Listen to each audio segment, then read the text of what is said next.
Good evening and welcome to the Woodlands Community Centre. There are some quick housekeeping rules before we begin. We are not expecting the fire alarm to sound this evening, but if it does, please leave the building through the fire exits and meet outside, just out there. That's great. Councillors will be using our tablets at this meeting, so we're not looking at the internet, we're looking at our papers, just in case you're wondering what we're doing.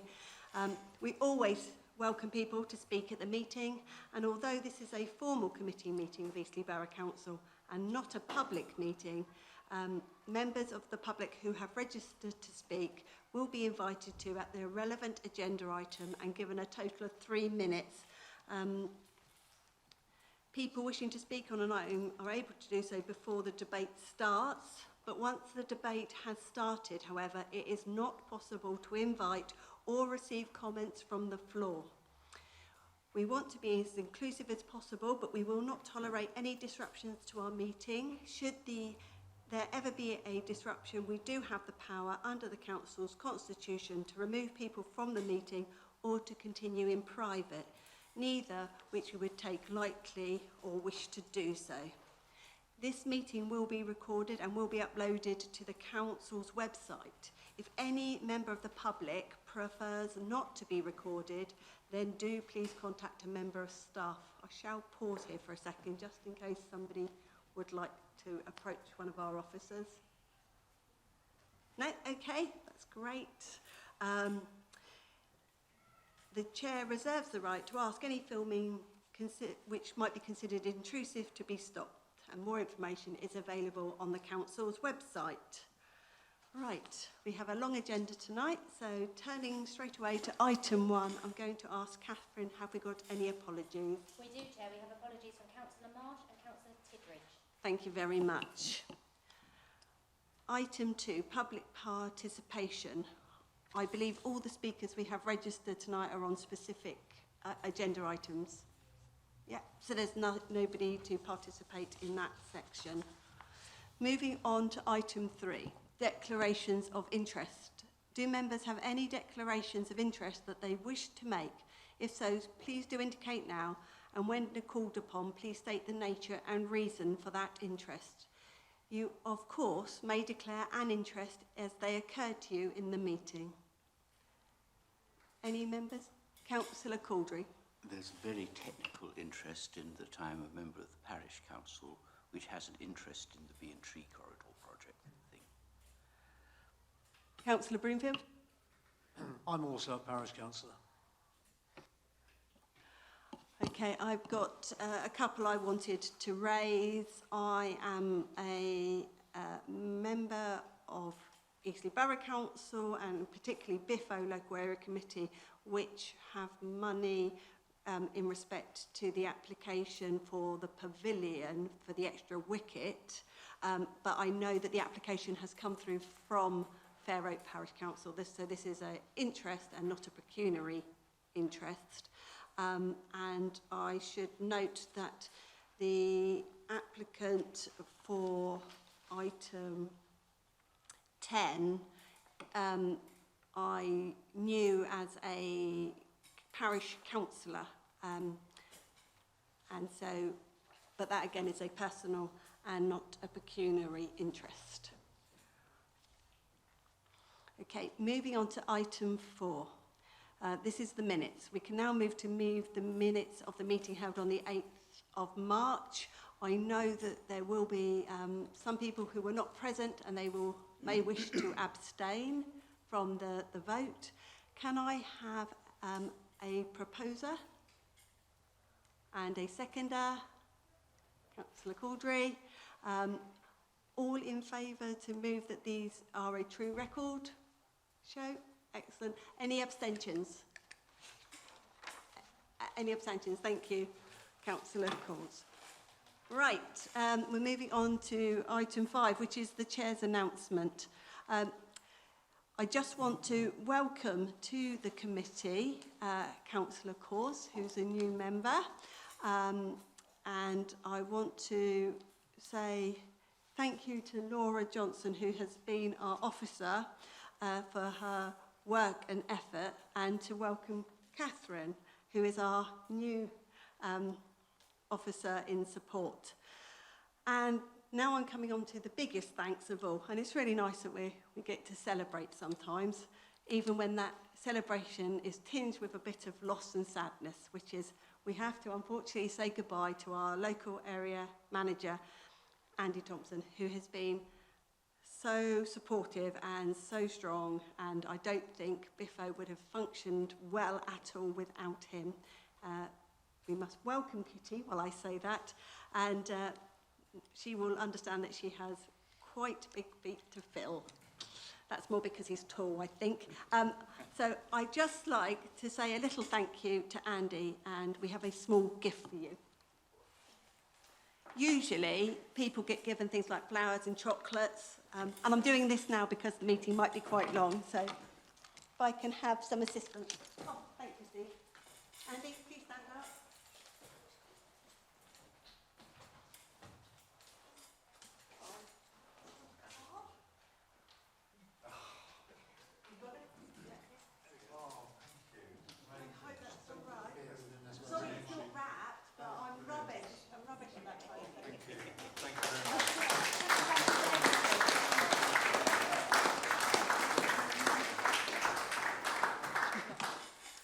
Right, sorry for that. We will go back to normal proceedings.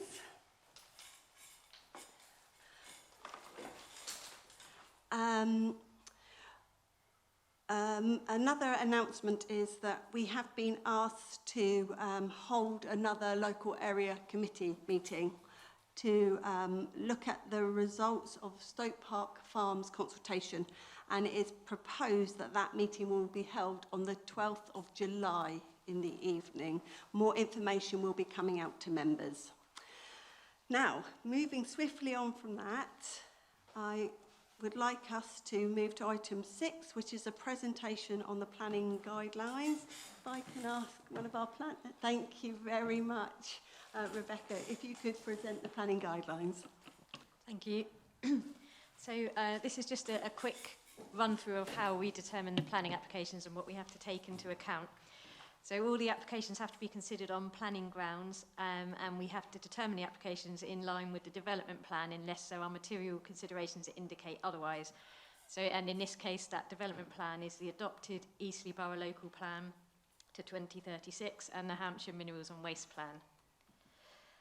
We also have a number of supplementary planning documents adopted by the council, which can be taken into account for different applications, and that includes the quality places one, residential parking standards, planning obligations, and we also have ones on things like biodiversity, affordable housing. And then in terms of government guidelines and policy, there's the National Planning Policy Framework, which is what provides the overall presumption in favour of sustainable development. And there is also guidance within the National Planning Guidance.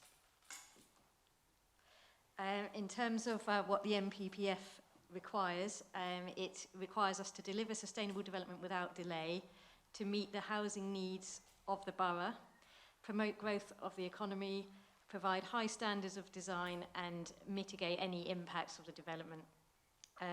So that goes back to the presumption in favour of sustainable development unless there are material considerations or impacts that outweigh those benefits. So there's three threads, as they call it in the NPPF, of sustainability, which is economic, social and environmental, and they should all be considered for each application. In terms of other things that we take into account with the applications, other material considerations include the planning history, which can include previous applications, refusals and appeal decisions, site-specific policies and allocations, site-specific matters such as highways, residential amenity, biodiversity, noise, environment, consultee comments, which is both internal and external consultees to the council, and third-party comments, so from members of the public. In some cases, there will be case law relevant to a site, which can be taken into account. And if we're looking at larger housing schemes, we consider the 5-year housing land supply position. Some things that we can't take into account when making a decision include moral, racial or religious views, devaluation of property, loss of private views, breach of covenant or other legal matters, and matters covered by other laws and legislation such as building regulations and environmental permits, personal views and civil matters. So finally, just to say that most applications will be recommended for permission subject to conditions, and when we consider what conditions are necessary, we have to look at the 6 tests which set out in planning legislation, which is that the conditions must be enforceable, precise and reasonable in all respects. Thank you. Thank you very much, Rebecca. Do any members have any questions on that? Okay, moving on then to item 7, which is, bear with me, I need to turn the page. The planning application for Fair Oak Sports Pavilion on Pavilion Close. I will turn and ask Rachel to present the report. Yes, good evening. This is agenda item 7, which is for the conversion of an existing playing field to accommodate 2 football pitches, 2 cricket pitches, which will also have the loss of 1 football pitch, erection of a single-storey cricket scorebox and storage cabin, erection of some cricket nets, extension to an existing culvert and associated landscaping and footpath upgrade. So just as an update to the report, we've just got in yellow there highlighted an addition to condition 8 that just also requires that the culvert extension method statement is adhered to in full, and that just runs alongside the construction environmental management plan. So this is the site location, which is outlined in red. There are just a few aspects that are excluded from that red line, such as an existing tennis court and existing pavilion building. This is the existing block plan that just shows what's there as existing. So going from north to south, there's an existing football pitch next to the pavilion. And then running down south, there is an existing cricket net, and another football pitch, and then next to that is the existing ancillary building with the cricket wicket in the middle, and then another football pitch to the south. And there is an existing footpath that goes to the east, which runs and finishes at the tennis courts on this plan here. And there's also an existing boardwalk to the south. So this is a proposal. I've tried to arrow where everything kind of sits. So again, running from north to south, you have the relocation of the cricket nets right at the top.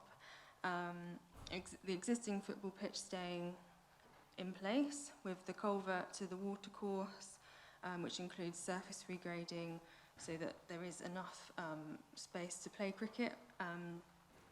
The footpath running down the east again, just extending all the way down south.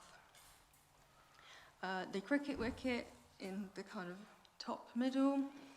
The ancillary building to the east, which is just slightly further south than it is as existing. A swale, another football pitch down to the south, as well as another cricket wicket. The boardwalk, in addition to the existing boardwalk, right at the south, and some just surface regrading to the east, again, just to allow for cricket play. So these are some site pictures. Picture 1 shows in the centre of that picture where there's some trees, that's the existing watercourse, when the trees kind of sit in that. 2 shows the existing kind of cricket wicket layout with 3, the existing pavilion, and then 4 and 5 kind of show just the general field displays, and then 6 is the existing footpath. So when assessing this, there are some key policies to consider. DM11, which is nature conservation.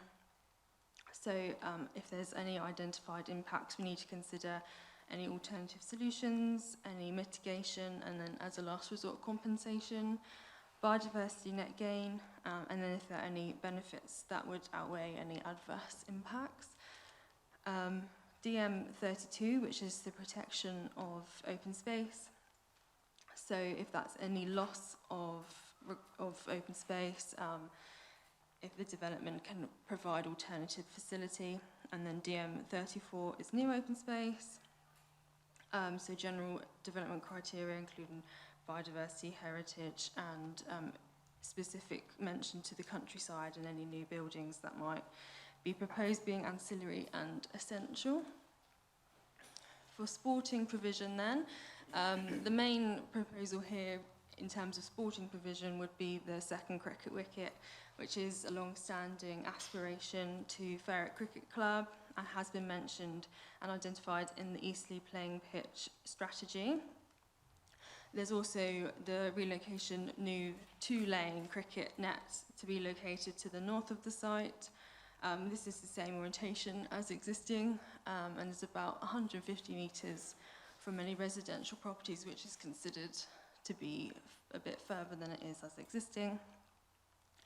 And there's no loss of general sporting provision here, although the description does mention the loss of a football pitch.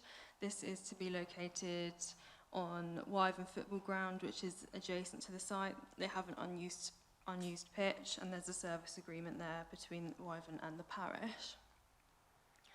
So moving on to ecology, the extension to the culvert specifically is about 44 metres, and this is to create the levelled space for cricket play. This includes removal of goat willow trees, which sit within a wet woodland habitat, which could be suitable for great crested newts, dormice, and other small mammals. However, there has been mitigation conditioned for this potential loss.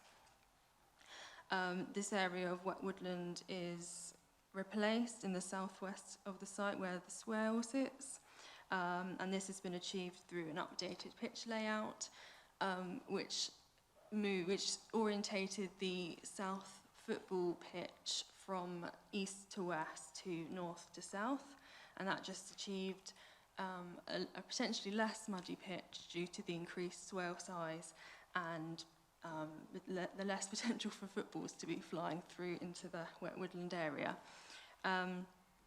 It's been proven through the application process that the site can't provide 2 cricket wickets and everything else that it needs to provide without doing the culvert extension. So that is why that's proposed.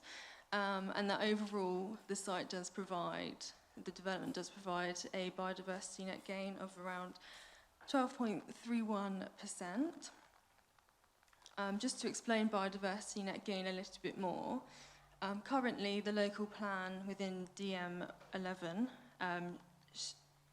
requires development to have an overall biodiversity net gain, but there's no percentage specified in that policy.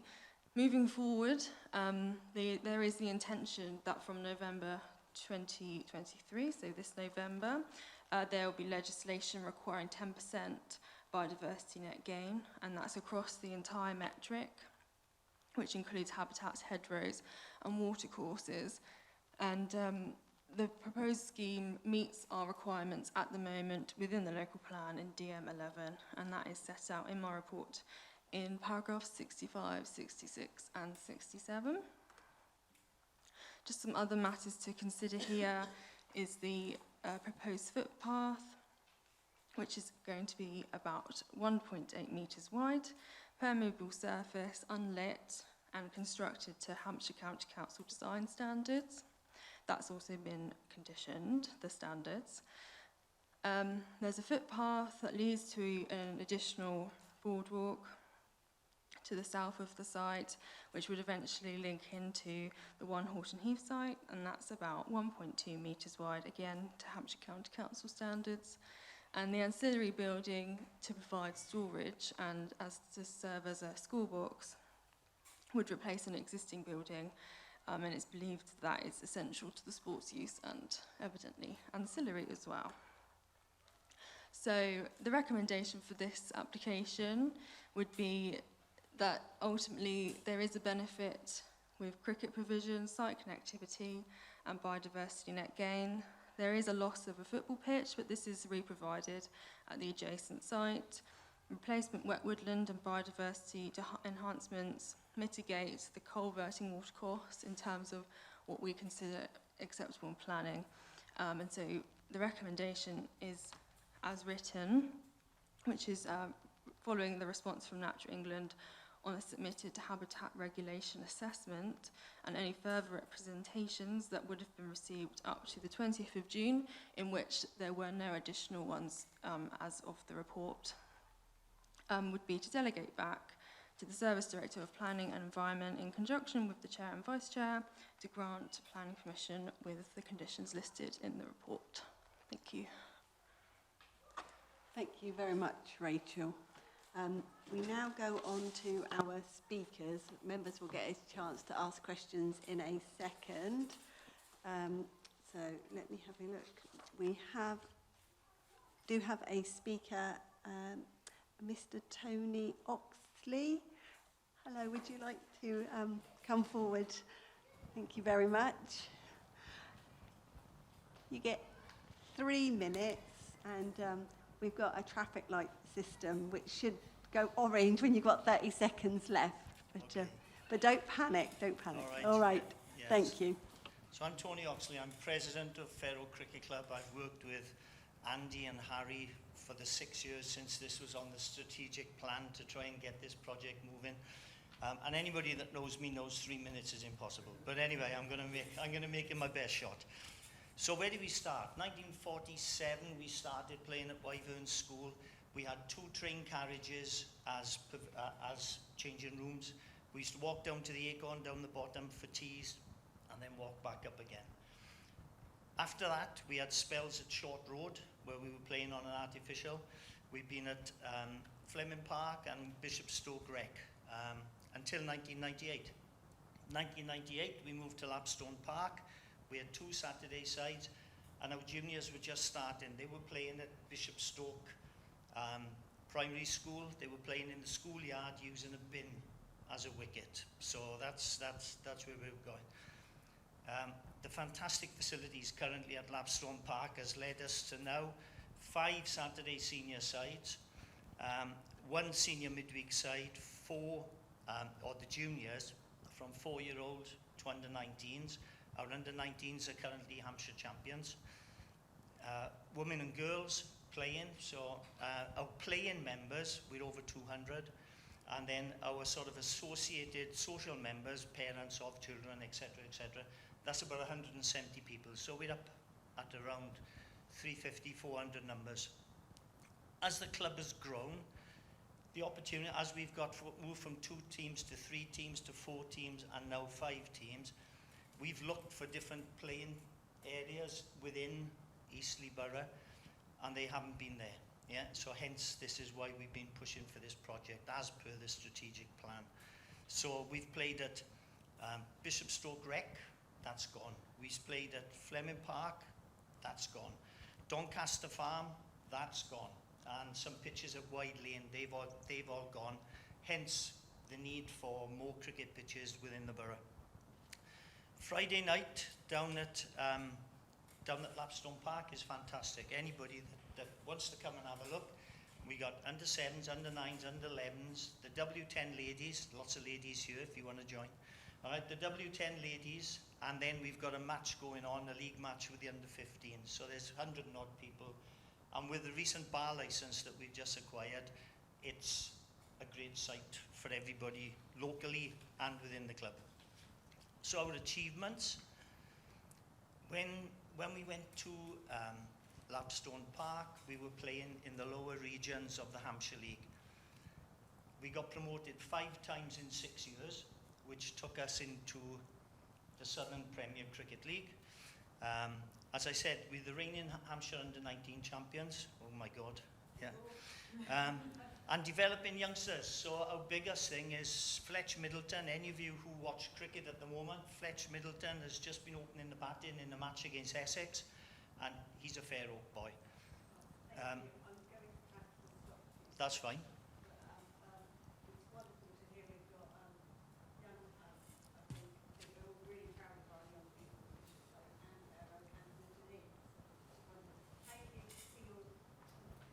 I'm really sorry, my mic was off. Thank you for your deputation, and congratulations to all the young people and everybody who's playing.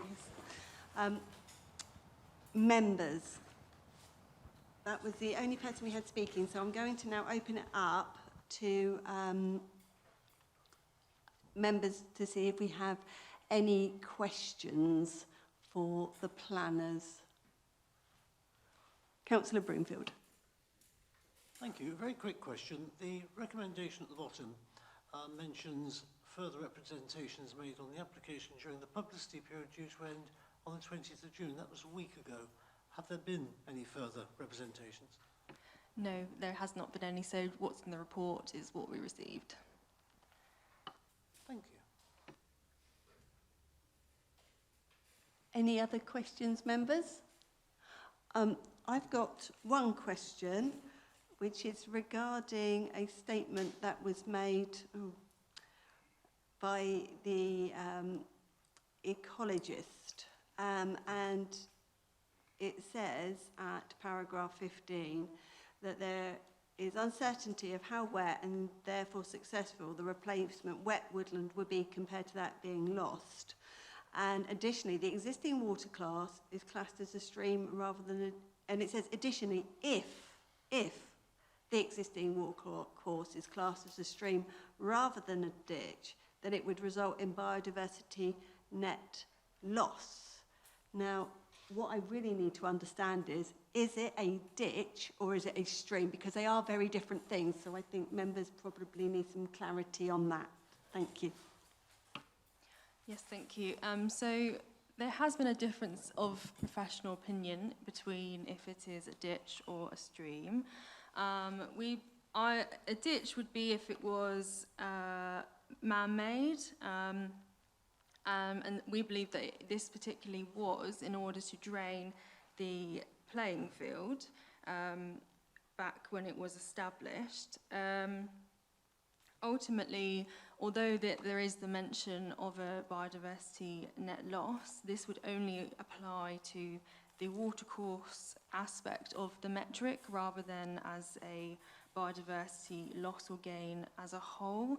And presently, we only require there to be a biodiversity net gain overall on site, not referring to legislation that requires a gain on all parts of the metric. So there is still a biodiversity net gain, but it's just a little bit unclear potentially about the watercourse aspect of that biodiversity net gain. But like I say, if we were to just assess it on policy and what we require to presently, there is a biodiversity net gain, and I think we could be within tolerance to say that I think it probably is a ditch, but there is a difference of professional opinion on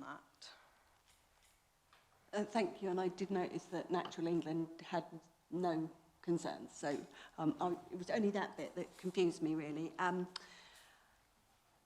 There's also on paragraph 23, it says there was an objection based on the safety, but that seems the safety of accessing down to One Horton Heath, using it as a footpath and going through Pavilion Close, but that seems at odds with what Hampshire County Council said. So this was raised by the Ramblers. Do you think anything has changed since that which would reassure us that those footpaths are useful and safe? Because you did mention they would be built to standard, but just for clarity.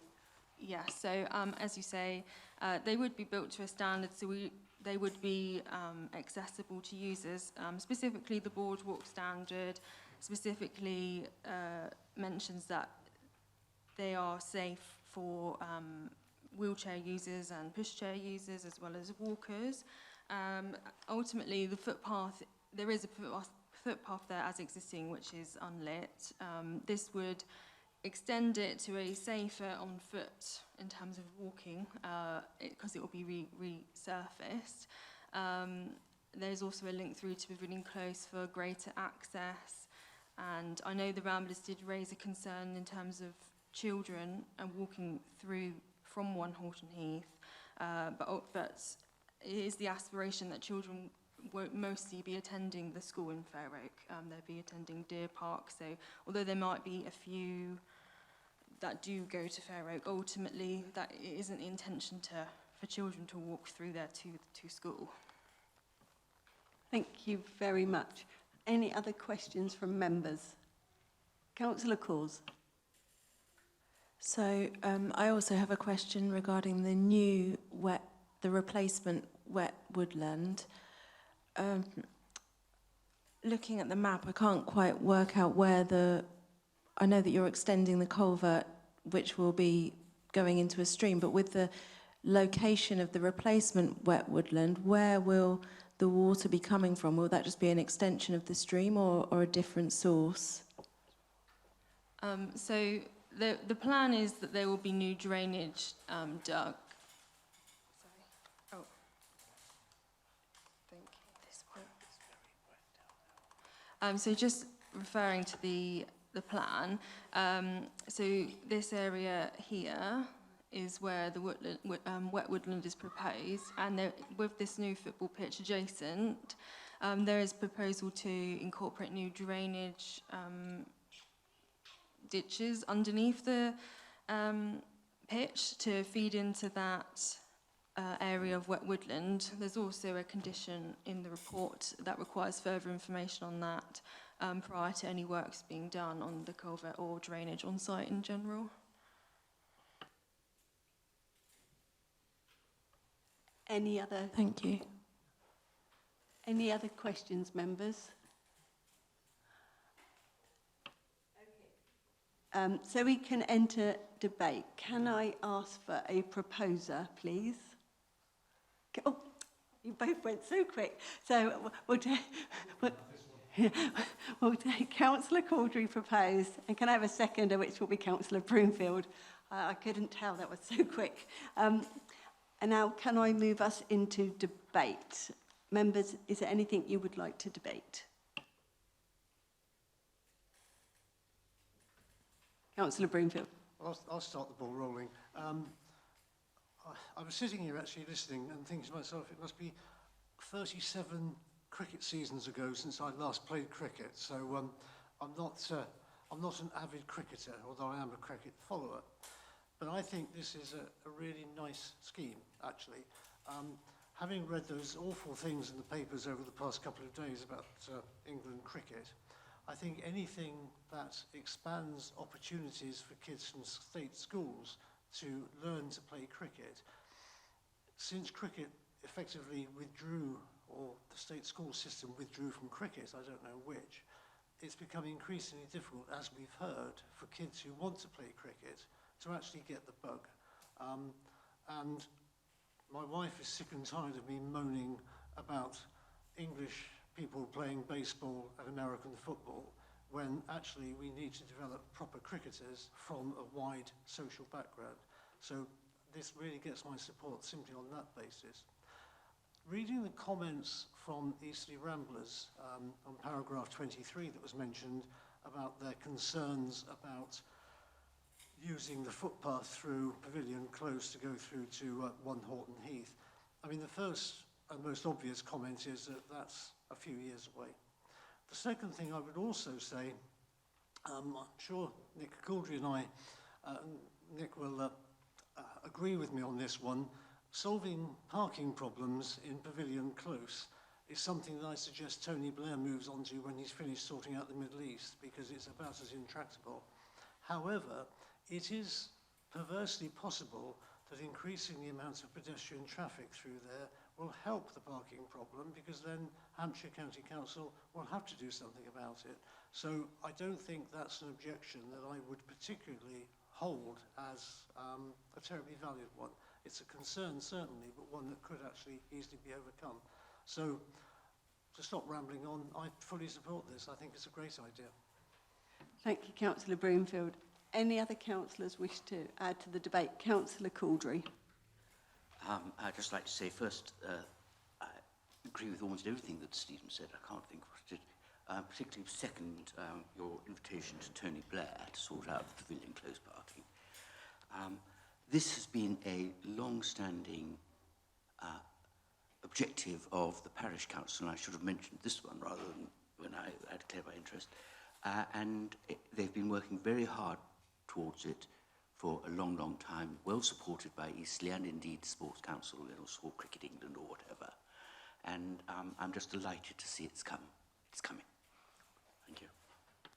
Thank you, Councillor Couldrey. Councillor Caws, would you like to add anything? No? No, that's not a problem. If you do, just indicate. So, from my perspective, I was concerned about the loss of habitat, but I have been reassured by the fact we're going to actually have quite significant additional habitat created and on site, because I think anything that tries to mitigate off-site or offset is not good for nature. It's not healthy. So I've been really reassured by that, and it's pleasing to know it isn't a stream, because that makes quite a huge difference. I think that there is a genuine need, and I was pleased to read in the elements about the environment and the environmental impact that actually, you know, if we seek to go somewhere else, will actually cause far more environmental damage, that's quite worrying. So I too, as it stands, given that we have got this opportunity to bring it back to committee, if myself, the Vice Chair and the officers aren't satisfied, I will too be happy to support this recommendation. So without further ado, if there's no more debate, can we move to a vote? All members in favour? Oh, that's unanimous, so thank you very much. Okay, I'm going to now move on to item 8.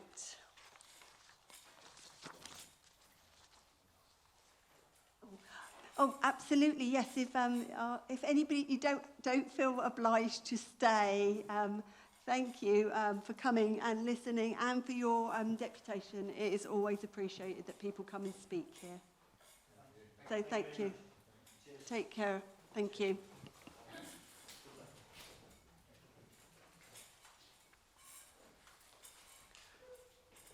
We'll just give everybody a minute. Okay, now we're moving on to item 8, which is the planning application for Unit 2 to 3 of Botley Road in Fair Oak. I'm going to ask Rachel again to present this report. I'll hand over to you, Rachel. Thank you. Thank you.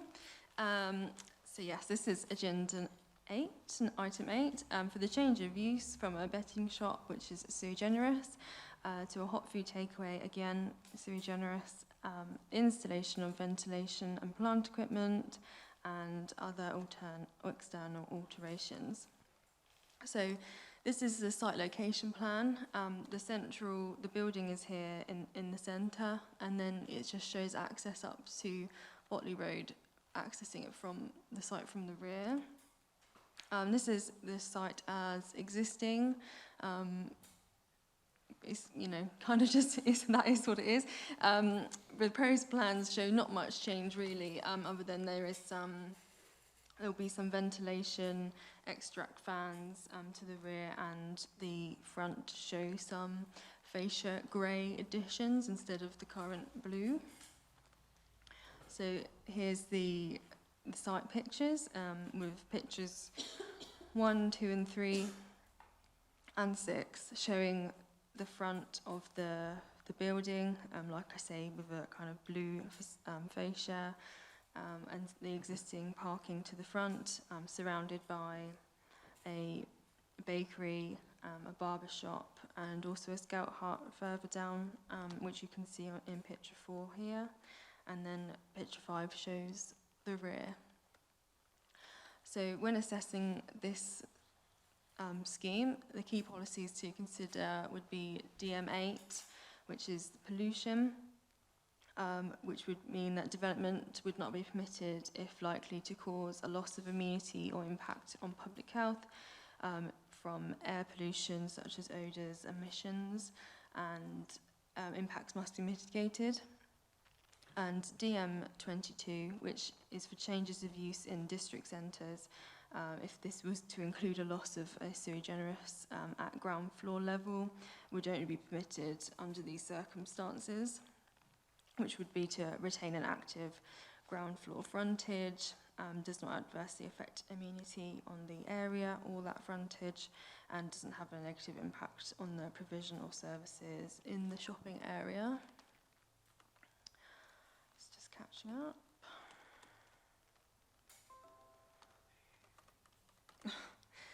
Oh, hang on, we've shot right forward now. 1 second.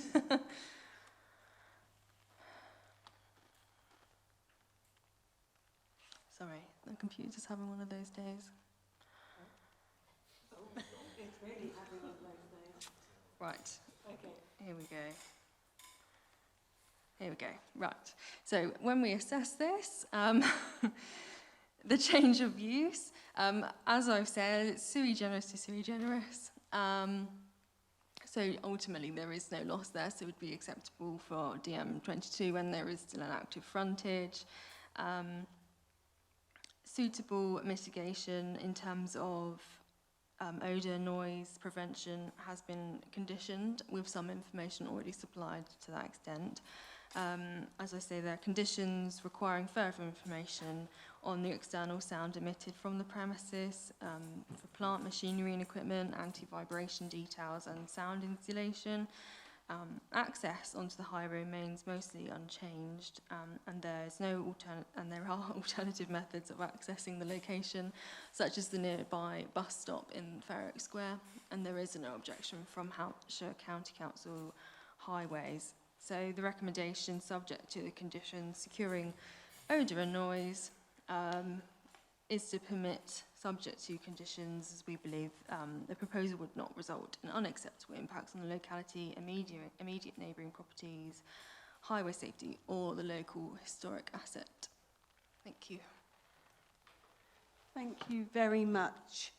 I'll now go to our public participants, and I would like to ask Fergus Sykes to please speak in support of this application.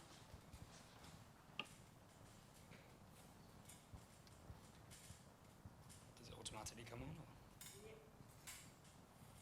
You've got 3 minutes. If it goes orange, then you've got 30 seconds left. Okay, don't panic. Okay. Thank you, councillors. The applicant has worked in a positive and proactive manner with the council's professional officers throughout the course of this application. It is great to see the supportive comments that have been received, although it is noted that some concerns have been raised by neighbours, particularly in relation to the potential impact on amenity and parking. In terms of noise, the plant equipment will be fitted with noise mitigation measures such as silencers. Furthermore, the plant has been positioned carefully to minimise any potential noise impact.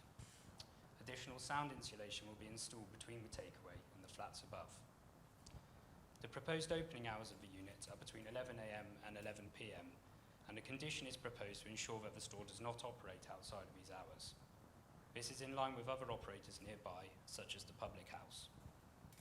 A detailed management plan has been provided which sets out further measures which will be put in place to ensure any disturbance is kept to a minimum. The site is in an appropriate location for a takeaway use, as identified through the relevant policy. Furthermore, there is no policy expressly setting out what would constitute a harmful number of takeaway uses, and the proposal is not in breach of any such guidance. The proposed use meets the requirements set out within the relevant policy in terms of maintaining an active frontage and having an acceptable impact on the provision of services in the area. With regards to parking and traffic generation, the site benefits from a service yard and parking space to the rear. There is a lay-by to the front of the unit which provides parking for 4 to 5 cars. The greatest demand for parking will be during the evening when the adjacent bakery and barbers will be closed. For pizza deliveries, drivers will be out delivering orders during the majority of the time, and therefore it would be very rare for a number of drivers to need to park near the store at the same time. The Council's Highways Officer did not object to the proposals on highways grounds and concluded that the proposal would not have any harmful impact on highway safety. Appropriate commercial-sized bins will be used and regular collections will be made to reduce the accumulation of waste and prevent vermin. The proposal will not encourage groups gathering near the unit. The site is a takeaway and does not include seating. In addition, most orders are for delivery as opposed to collection. Overall, the site is an appropriate location for a new hot food takeaway use and is compliant with the relevant planning policy. It would bring a vacant commercial unit back into an active use and provide a number of employment opportunities for young people in the area.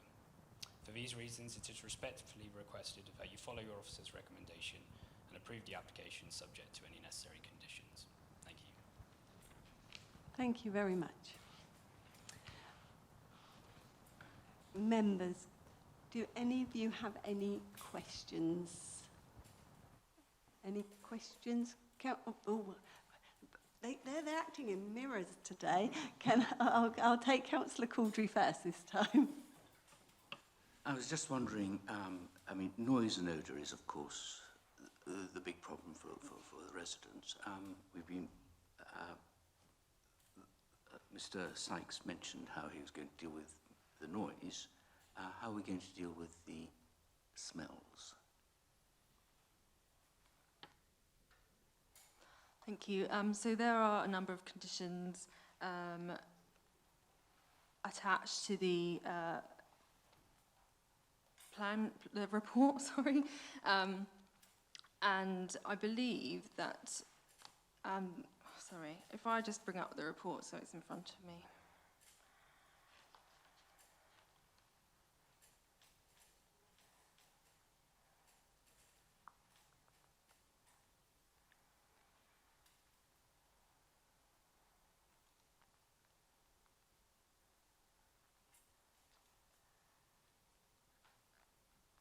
Sorry, I was just checking that I had the details correct.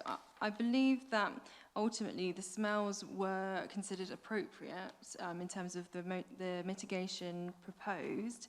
There's a very high level of ventilation proposed in place, which would be considered, I believe, what they would call very high, which would be normally what you would put in place for a more smellier, for lack of a better word, cooking, such as maybe an Indian takeaway rather than pizza cooking, which isn't considered as such a odorous cooking. Thank you. Thank you. Councillor Broomfield? Thank you. Actually, on the subject of smell, obviously we have Nurani on the corner by Fair Oak Square, which is a curry house, which depending whether you like curry or not, is quite smelly sometimes. So my question actually concerns Consultation Response 9, EBC's Economic Development, who obviously raised no objection. Bullet point 3, there are just 2 Domino's locally in Chandlersford and Eastleigh. Is there not one in Hedge End? And is there not also an application in the pipeline for one in West End High Street? So a question like, whether it was Mr. Sykes actually, the local market should be able to accommodate another one in Fair Oak. I mean, I presume you've done your maths and you work out that you can support one in Fair Oak with one in Hedge End and one in West End as well as Chandlersford and Eastleigh. Well, I'd hate to think you spend all this money and then in 6 months' time it's another empty shop. Hi, Councillor Broomfield. If Rachel can answer that, please. Thank you. Sorry. I mean, ultimately, in terms of planning, we would just be assessing the use of the unit as a hot food takeaway rather than who would be occupying that. It's not really for us to necessarily assess if there are enough Domino's in the local area. Obviously, it was just a comment made from our team, but we are just assessing the use class here tonight. Thank you very much. So I was going to work in a joke about World Dominoation, but I thought it was a little bit too laboured, so I wasn't going to bother. I was waiting for a pun. Councillor Couldrey. There's one thing of your presentation I didn't really understand, and that's about the shop front. You said it's sui generis to what I don't know. Is this just saying this is a perfectly sensible use for that particular site, or is it saying something more? No, yeah. So basically, DM22 it requires there to still be an active shop frontage, ground floor frontage, if there was a loss of a sui generis use, which is what we would call a use if there is no specific use class in which hot food takeaway falls under that category. So I was just alluding to the fact that there is no loss because a betting shop also is within the same use. So yes, so basically we aren't assessing a loss of sui generis use, basically. Any other questions?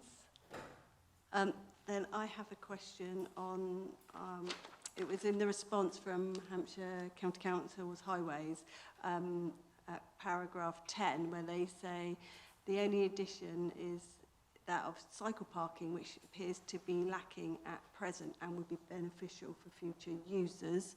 So has this been looked at, given that there are now lots of delivery drivers that cycle around rather than potentially use their motor car, and to encourage better, more sustainable transport? Is that something that we should be concerned about here, or is this something we should be concerned about more broadly? Thank you. So under this scheme, the use of cycling is within their transport documents and is considered under how they would expect to deliver part of their deliveries. We were not able to require any cycle loops here because we do not require that for commercial uses. We only have the standard for residential. And also that would have to be outside of the applicant's red line, because outside of their frontage is highways land. But they do have a rear access, so it is, I suppose, potential that people cycling could take their bikes around the back just for temporary storage while they do some pickups or something to that effect. But as I say, it is within their transport documents that they do expect to provide cycle deliveries.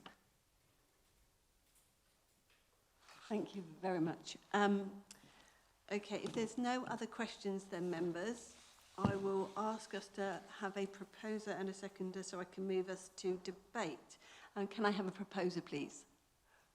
Councillor Broomfield. And a seconder? Councillor Caws. Is there any debate? Councillor Broomfield. I mean, to be perfectly honest, I'm not a great pizza eater myself, but talking to people in the village and looking at local Facebook chat, which isn't necessarily the most scientific way of gauging response, most people seem quite happy with the idea. I've spoken to the landlady at the George, I've spoken to the ladies in the gents hairdressers and in the bakers next door. Baker's probably a little bit more nuanced, but the other two are perfectly happy. I think the girls in the gents barbers see that as a good lunch option. And I think the landlady at the George sees it as a fairly symbiotic relationship. So I'm perfectly happy with it. The only concern I have, I think, is noise, but I think that's just something that we have to be aware of. I had a complaint at the weekend about noise coming from the George, so I think on hot summer's nights, it's potentially something we need to be aware of, but provided we are, I'm perfectly happy to support. Any other debate? And I'm sure that if there is noise associated, that would be something that Eastleigh's Environmental Health would be picking up and be required to look at. Okay, if there's no further debate on this subject then, can I bring us to the vote? All members in favour? It's unanimous. Thank you very much. Members?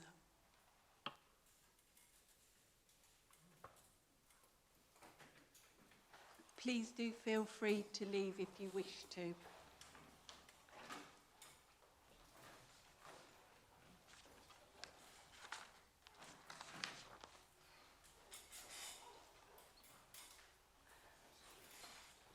Does anybody need a comfort break before we move on to item 9?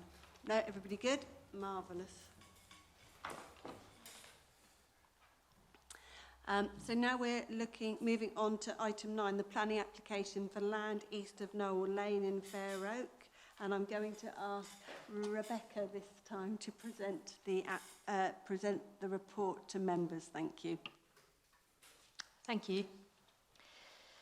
This application is for the construction of 15 new industrial units within 5 buildings on a site to the east of Knoll Lane in Fair Oak.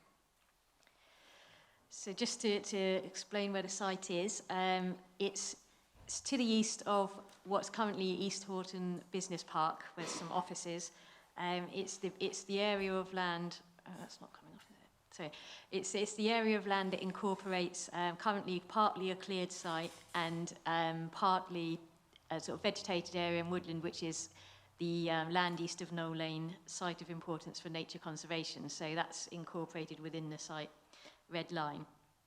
To the north of the site is some housing in Kingsmill Drive. To the west of the site is a Sky backup site and some housing beyond. And to the south is a former landfill site. I just thought it would be useful to explain the planning history of this site because it has been subject to a number of planning applications in the past. The first one was a hybrid application that granted permission for 3 office blocks, one of which is the one that's been built, which is East Horton Business Park, and there was going to be a further 3 on what is now the application site. The hybrid application also included the 34 dwellings which have now been constructed in Kingsmill Drive. Then following that permission, there was, I think, at least another 2 applications which created a revised layout for the offices, and in total, 4 office blocks were permitted on the application site in the layout shown on this slide here. So that is an extant permission because footings were put in place for 2 of those office blocks, I think in 2020. The current proposal is for an industrial development which is Class B2 general industrial use, but for smaller units, which is aimed at kind of start-up businesses. And just to explain a bit of the background, so the offices, although they could build out the offices, there has been a marketing report put in with this application that explains that there's limited interest now for offices on the rest of this site. So it's not considered to be a viable option. There's also been a proposal before for residential use on this site, but that was refused. And one of the most significant issues for residential is actually creating a suitable site with the adjacent landfill and the contamination issues. The end use of a B2 industrial use is considered to be a less sensitive end use because it doesn't have the overnight people there all the time. Just to explain the layout, so the access would be through East Horton Business Park. It's a courtyard-style layout with parking in the centre of the site. There was a proposal for an HGV turning area on the eastern side of the site, but that has been removed and it's just a parking area now. And the reason for that was to take away pollution or there was a concern about risk of pollution to the adjacent sink. So that's been removed from the scheme. Next to the sink boundary is a drainage pond which is already in place, and that continues to form part of this proposal. So I've got some site photographs there. So the first photograph is looking from within the site back towards the access through from East Horton Business Park. You can see some of the trees on the northern boundary there. These are all proposed to be removed and replaced, but there's been no objection raised to that by the council's tree officer because he's confirmed that those trees have been in decline for a number of years and it would actually be a benefit to replace them with better species. The second photograph looks more or less directly to the west, showing the Sky backup site, and the third photograph there is looking sort of northwest, and you can just about see, I think, one of the houses in Kingsmill Drive between the trees. There's these photographs taken slightly further into the site. Number 4 is looking south at the landfill site, and you can see there the form of the land there, which is quite raised, which essentially blocks quite a lot of views from the site from the south. And 5 and 6 are then looking kind of southeast towards the sink boundary, and then showing the landfill site to the right of the photograph on number 5, and showing the gas flare, I think it's called. And then number 7 is looking back along the northern boundary towards East Horton Business Park. And then finally I've got some photographs inside, taken within the existing business park, which is where the access would come through. So you can see it's quite a well-established layout there for vehicles entering into the site, with a passing spaces as well. And then from Knoll Lane itself, this is the entrance, it already exists. I've got the view looking north and south, and then a photograph that just shows that there is an existing restriction in place for heavy goods vehicles going south along Knoll Lane. So that's something that's already in place, but would also be reinforced for this planning permission. In terms of elevations, it's I suppose a fairly standard industrial building design has taken its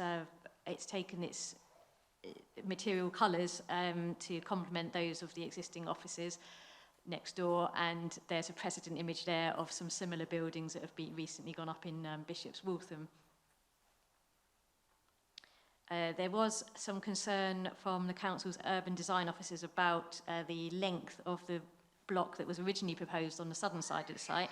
So this has now been divided into 2 blocks, so blocks D and E, which just provides a bit of a visual break between those buildings, softens it a bit. The floor plans, I'm not showing you all of the floor plans because they're quite standard, so this is just some examples. They all have a part mezzanine level in each unit, and as I said, they're designed for sort of smaller units of start-up businesses. So just to go through some of the main matters of consideration for this scheme, in terms of ecology, as I've already explained, the southeastern side of the site is a designated sink. That part of the site also lies outside of the defined urban boundary. So the developed part of the site, or the proposed developed part of the site, lies within the urban edge, as we call it in our local plan, where the principle of development is acceptable. The sink would remain undeveloped. There would be no public access to the sink as part of this proposal, and there's been a management and enhancement plan submitted with the application, which has been agreed with the council's ecologist and would provide long-term enhancements to the biodiversity value of that site. There was also some concerns about the impact of lighting on foraging, commuting routes for bats.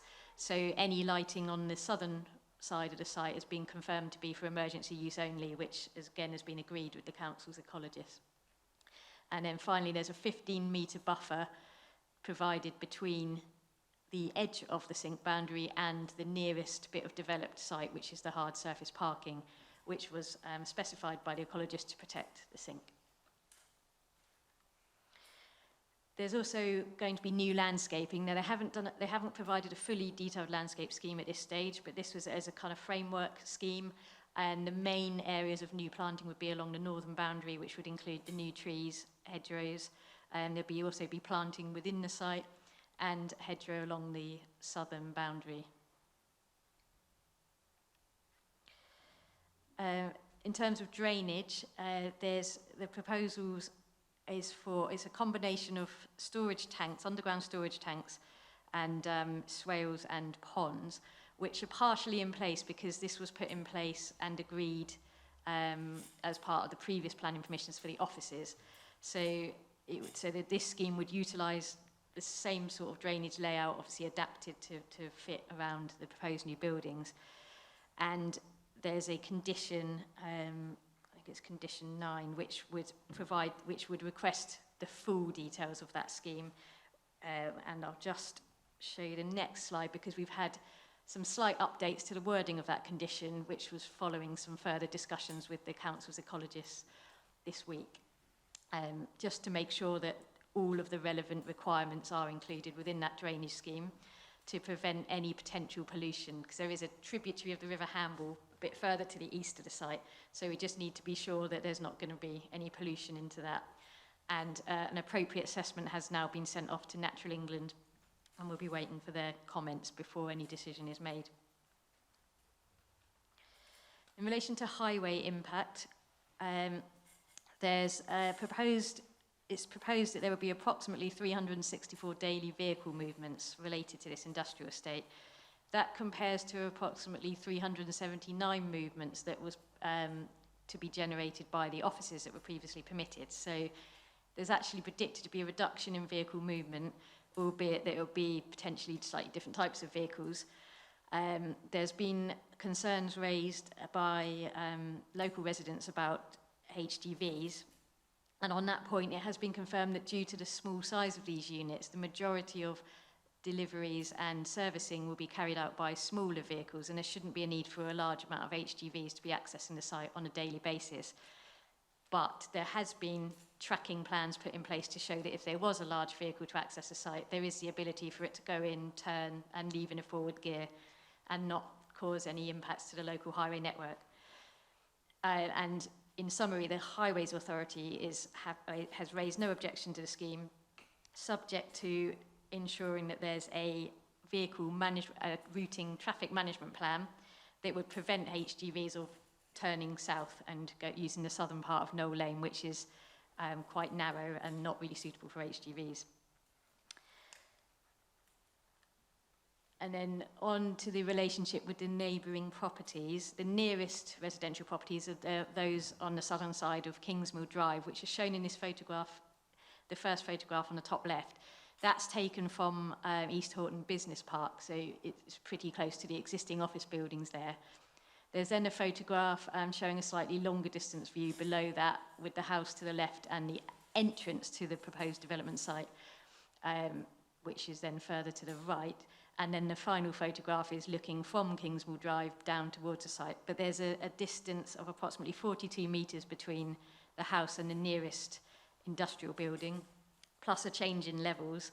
It's not considered it would be an impact in terms of loss of outlook or light from that development. And in terms of impacts from noise and air quality, these have been extensively considered and assessed through the application process, and they've submitted air quality reports and noise reports, and you'll see in the conditions that there's quite a few requirements there for building insulation, plant noise limits, and a noise management plan, which would all be conditioned, which would then ensure that the surrounding environment for the residents would not be adversely affected. So just summarising the key considerations, the principle of the proposal is acceptable. It's within the urban edge, and we have policies that allow for new industrial development within the urban edge. It's also fully supported by the Council's Economic Development team.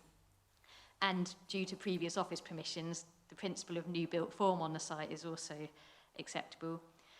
Landscape and visual impact, the design and the layout is considered to be acceptable, and there's landscaping proposed to soften the visual impacts from the surrounding area.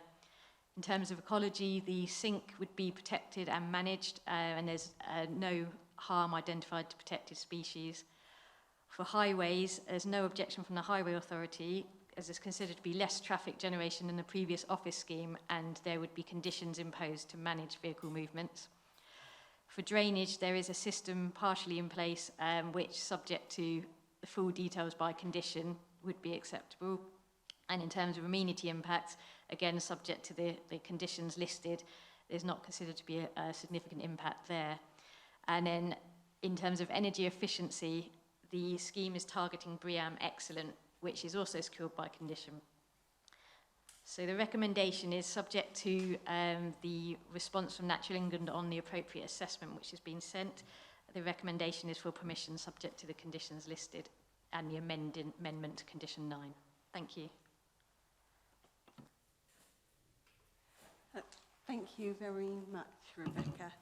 I'm now going to ask Jacob Goodenough to speak in support of the application.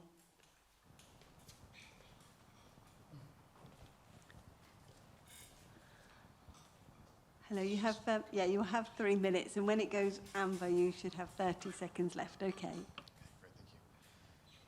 Councillors, the officer's report provides a detailed and balanced assessment of the development. It is not my intention to go over this in detail, other than to say that it is a suitable form of development in a sustainable location that will assist in meeting the economic needs of the borough. The site is located within the defined settlement boundary of Fair Oak and has a long history of commercial uses, as you've heard. Most recently, the permission was granted for an office park, and this history demonstrates that the site has already been deemed suitable for commercial development. In the wake of COVID-19, the office market has become less buoyant, and despite extensive marketing, there has not been significant interest for the extant consent. The current application is made in this context, and by expanding the permitted use for industrial purposes, the borough can secure this site for employment use.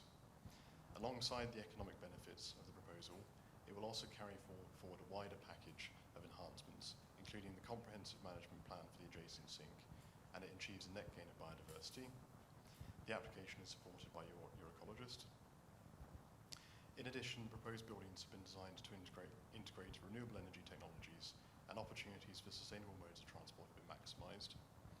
The proposal makes provision for pedestrians, secure cycle parking, electric vehicle charging, and the site is well located in an area that has seen considerable housing growth in recent years, so the proposal will complement this by creating opportunities for people to work close to home. I'm aware from reading local comments that there are concerns about the highways implications of the development. This has been carefully assessed, and there is no objection from the Highways Authority. Notwithstanding this, draft conditions expressly exclude haulage or storage and distribution type uses, and the proposed units have been designed as smaller owner-occupied spaces for startups, which are unlikely to attract users who generate regular HGV movements. Lastly, extensive ground investigation work has confirmed that the site can safely accommodate the proposal without risk to its users or those on neighbouring sites.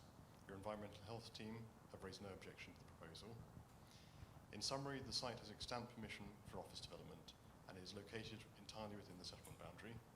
Considering all the technical and environmental issues, officers have confirmed that development accords with the development plan and can be accommodated without any adverse impact on the local environment, landscape or neighbouring amenity. We hope you support the recommendation to approve this proposal. Thank you for your time. Thank you very much. Members, I'm now going to open up for questions on the presentation or on the report that we've just had. Do any members have any questions they wish to raise? Councillor Couldrey. Thank you, Chair.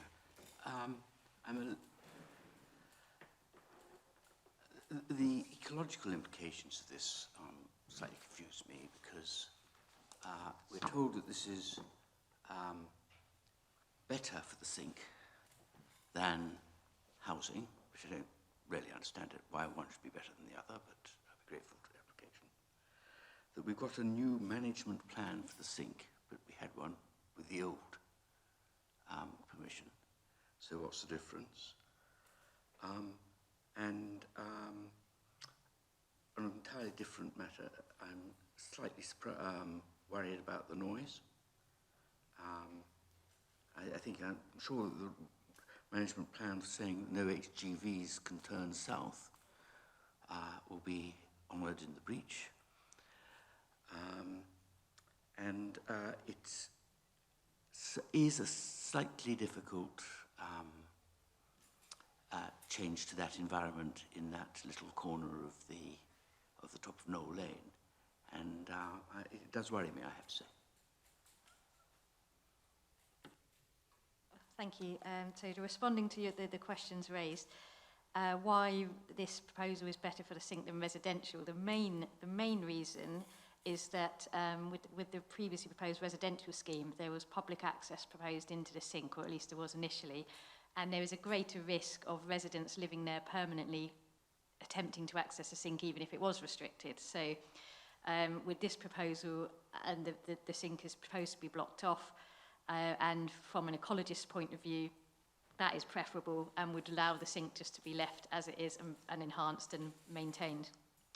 The enhancement plan is very similar to what was agreed when the office scheme was permitted, but that's because that was already found to be acceptable. So I think there have been some updates to it since that time, but it is substantially the same as what was agreed for the office development, because there isn't a need to massively change it.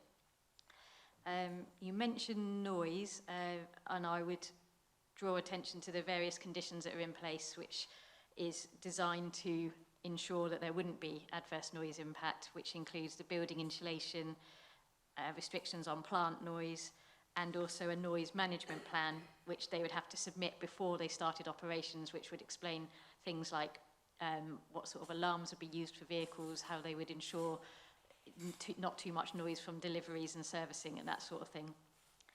And then I think finally you raised concern about breaching the HGV restriction. I mean, it's a difficult one to answer because there would be there in place. It's already in place. We would then there'd be then a condition on this application that required it. So the Eastleigh Borough Council would then be able to enforce against that condition, as well as, I suppose, the highways having their own enforcement of their general restriction. But that is a bit of a difficult one to comment on. Any other questions, members? Councillor Broomfield. It's obviously a bit of it's a redundant site that needs developing. It can't just sit there. If I put you on the spot, if that were to become a housing development on the same sort of pattern as Kingsmill Gardens, how many residential units do you think would be put on there? Just a sort of broad figure. Are we talking 10, 20, 30? All I can say is that a previous scheme for 40 odd dwellings, I think it was 48, was refused. That was considered overdevelopment, so you'd be definitely looking at less than that. But I can't really say. But I would say that the contamination issues have been a very significant barrier to residential coming forward. But the point is, if it became housing, it would probably be considerably more daily movements of traffic than by building these units.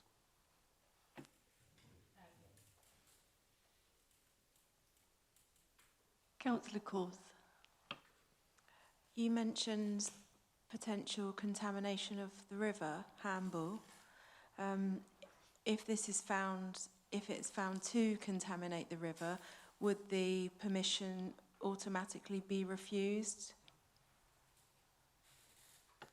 The way that we have to assess it is, I mean, firstly, there's the tributary to the east, so it's I would say not a significant concern, but it is something that has to be addressed.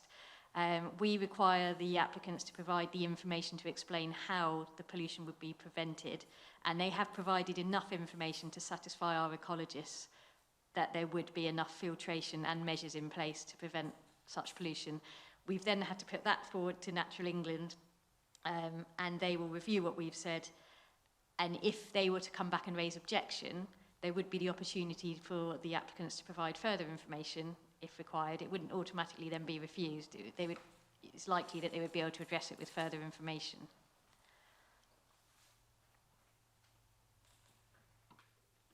Any other questions? Okay, I have a few, so I will run through, and some of it you may have covered, but obviously I make my notes pre your presentation. So at paragraph 23, it states that there would be increased runoff volumes over the previous consented office scheme, and that it would be accommodated within the existing drainage design. However, further detail is required to confirm, and that this, in documents specified to the current application, a 40% additional capacity is now required. And it said that we should note that the drainage report refers to 2 ponds, but only one is shown. So, as we now need not only that capacity, but 40% additionally to account for climate change, and it says there should be 2 ponds, but we've only got the one. Could you explain how that's going to be managed? Thank you. So these comments were made at a fairly early stage in the application process, and the additional details they provided have addressed them to a point that we consider to be appropriate. So in terms of the 2 ponds, it's sort of a difference of how how that particular pond has been defined. Because there's proposed to be a weir in the middle, blocking off the two sides, the applicants have called it 2 ponds. Our ecologists consider it 1 pond with a weir in the middle. So that was just a difference of description, if you like. It's felt that the 40% requirement of capacity, it can all be met, it can all be achieved, it just requires some more details, which is what's covered in condition 9. Okay, yeah. Condition 9. Yeah. Thank you. On here, it said under the landscape officer, their comment said that the submitted landscape kit scheme, oh goodness, I've got a little note in the way, does not appear to have been considered fully in conjunction with the LVIA, but recognises that the site has extant permission for development and a suitable landscape scheme could be achieved. So what I want to know is, could it or will it be? Because could and will are 2 very different things. Yeah, it will. Again, the response to these comments was to provide the plan that I showed on one of the previous slides, which was to show a bit more detail of how the landscaping would be achieved. And on the basis of those details, the landscape officer confirmed that it could be conditioned and would be acceptable. Thank you, that's really helpful. Just racing down my notes.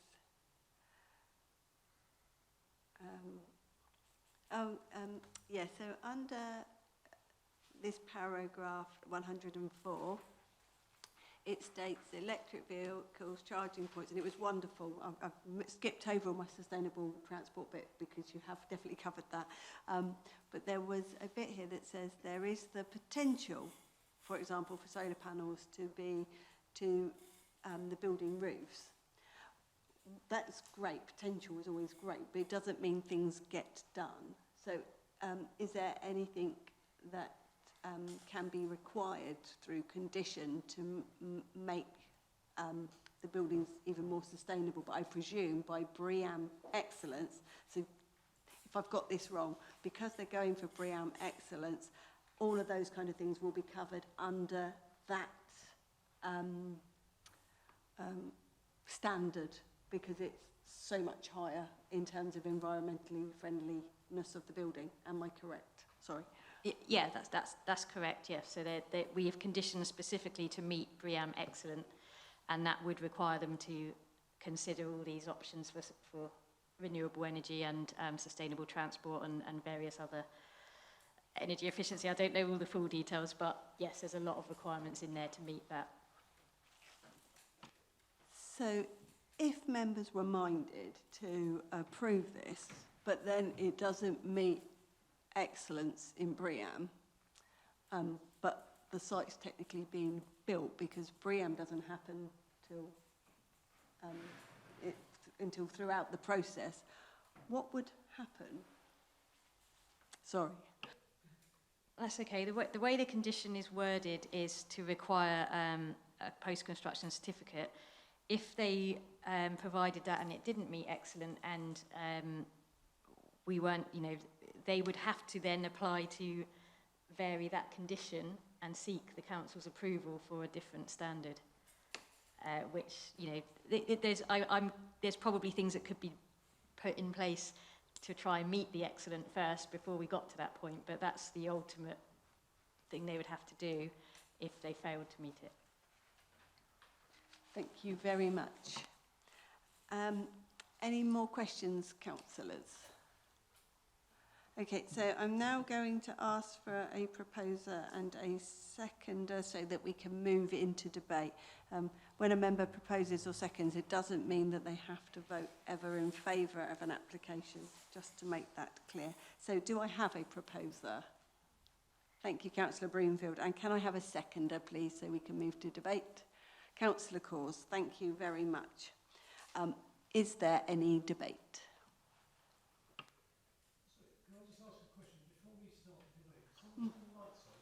Yeah, it's getting very dark. Yeah, I'm squinting at my screen and getting closer and closer. My nose will be on it in a second. Oh, look at that. Well, good statement, well made, Councillor Broomfield. So, Councillor Broomfield.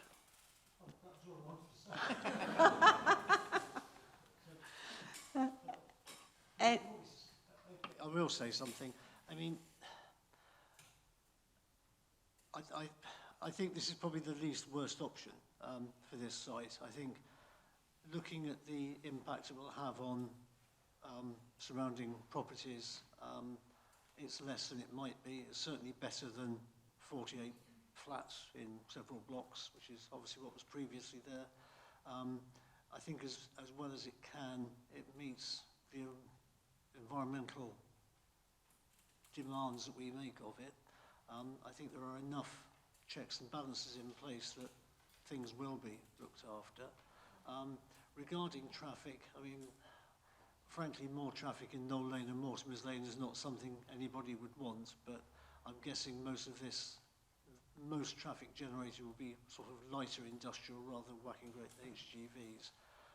And one would hope that perhaps actually Section 106 money might go away to improving the facilities in Knoll Lane. And I think also we have to recognise that there might well be people working there who live quite by. There's lots of developments going on at Pembers Farm, Carnival Gardens, Kings Mill and so on. So in actual fact, it might not be generating as much vehicular traffic as we fear. So sort of, I would say with a slightly heavy heart, I'm probably, minded to support this, but not with great enthusiasm, but just because it does the job it sets out to do. Thank you, Councillor Broomfield. Any other debate?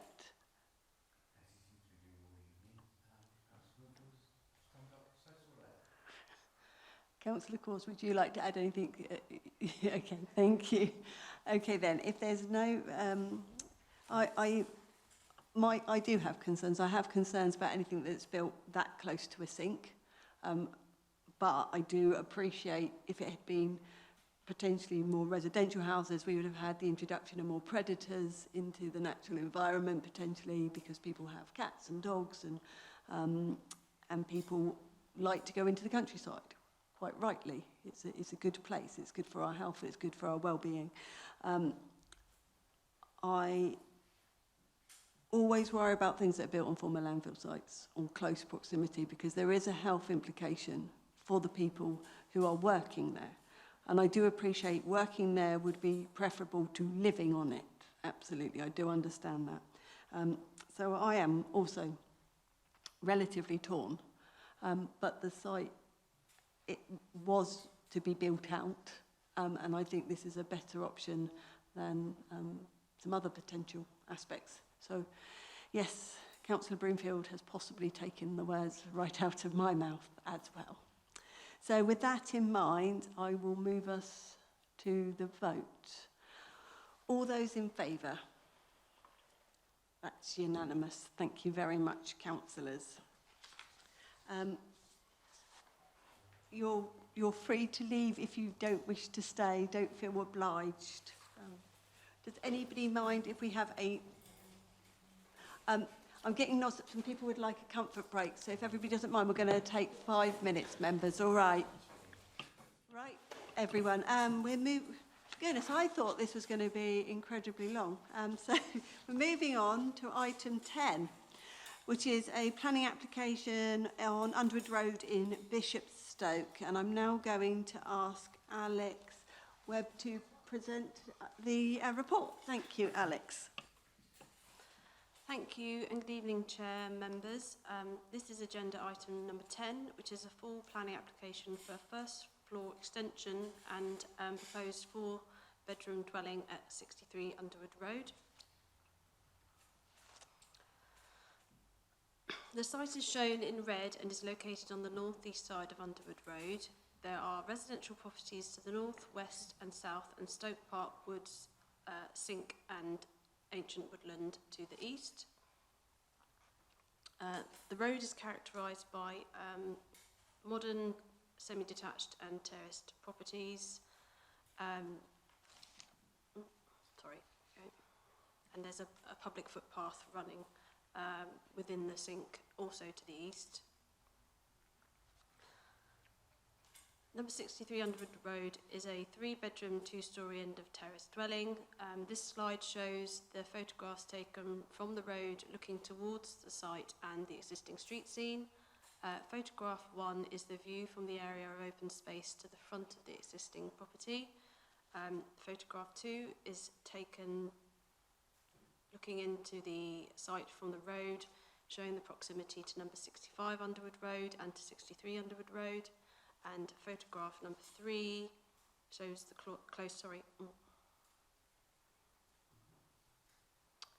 is showing the close board fencing along the west and south boundaries of the site and the access points adjacent to existing pavement. This slide shows photographs taken within the application site. Photograph 1 is looking towards the western boundary and access point. Photograph 2 shows the existing property and single-storey addition.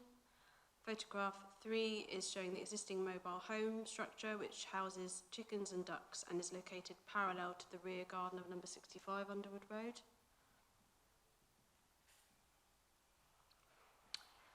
This next slide shows the further views from within the application site. Photograph 1 is the view from the site looking northwest towards number 61 Underwood Road. Number 2 is a view from the application site looking southwest towards Underwood Road, and photograph 3 is a view from the existing garden of number 63 looking south towards the existing mobile home and eastern boundary of the site.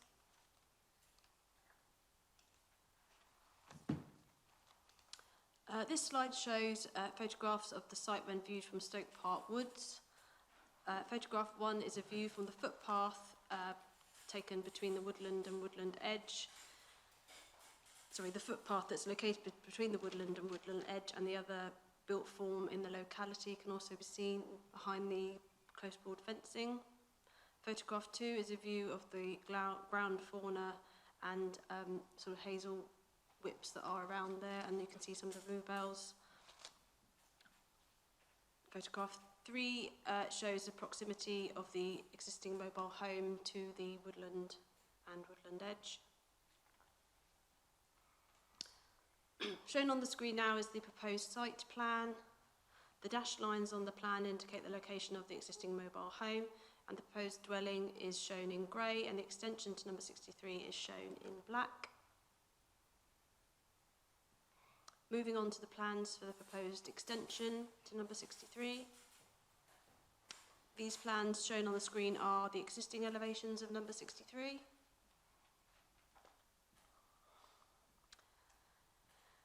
And the proposed elevations show the first floor extension. The existing built form is outlined in black, with the proposed work shown in grey and outlined with blue lines. The proposal would increase the built form at first floor level and increase the bedroom provision from 3 to 5 bedrooms. Moving on to floor plans, shown on the screen are the existing and proposed floor plans for the extension to number 63 Underwood Road. The proposed additions and changes are shown in blue over the existing layout shown in purple. Moving on to the plans for the proposed new dwelling. The proposed elevations for the new dwelling are shown in grey. The elevations show that there would be proposed gabled roof lines, casement windows and a canopy porch. There would be no first floor windows at first floor level on the side elevation, which would limit any overlooking into the garden of number 65 Underwood Road.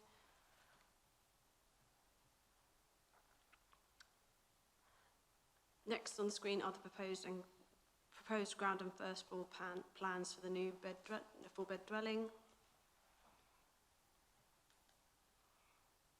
And this is the indicative street scene for the proposed development with the new built form shown in grey. There's been a slight update to the committee report with the wording on the note to the applicant in relation to bats, that if any are found, then all work must stop. Previously it was in any event, but we've just taken that wording out so that it's very clear that work must stop if any bats are found. Moving on to the considerations and the key points to this application are shown on the next few slides. The site is within the urban edge where the principle of development is considered acceptable. The proposals would make efficient use of land, and the new dwelling would make a small contribution to the council's housing land supply. The extension and new dwelling is supported by planning policy, which encourages the efficient use of sites within sustainable locations. The size of the resultant dwelling from the extension and the new dwelling also would meet the nationally described space standards.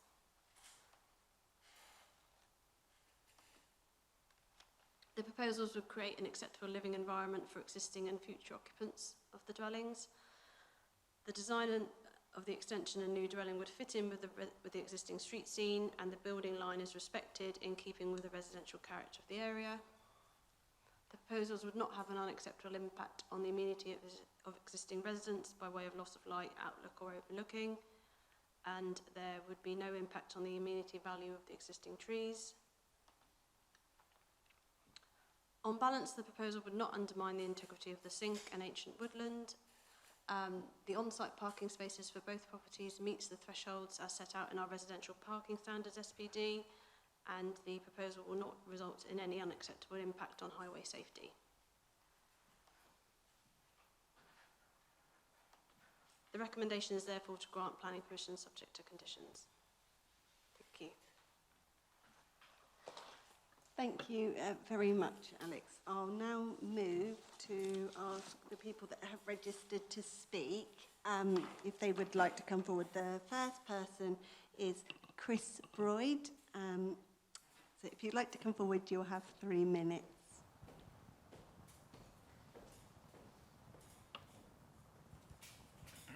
Sorry, I should say this person is speaking as an objector on this application. Thank you very much. Thank you, Chair, Councillors.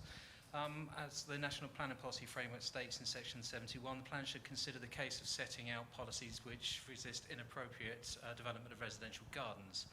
Your SPD quality spaces states that back gardens facing in a northerly direction have to be a certain size, and of 3 stories, again, a larger size garden. This is to compensate excessive shade from the house.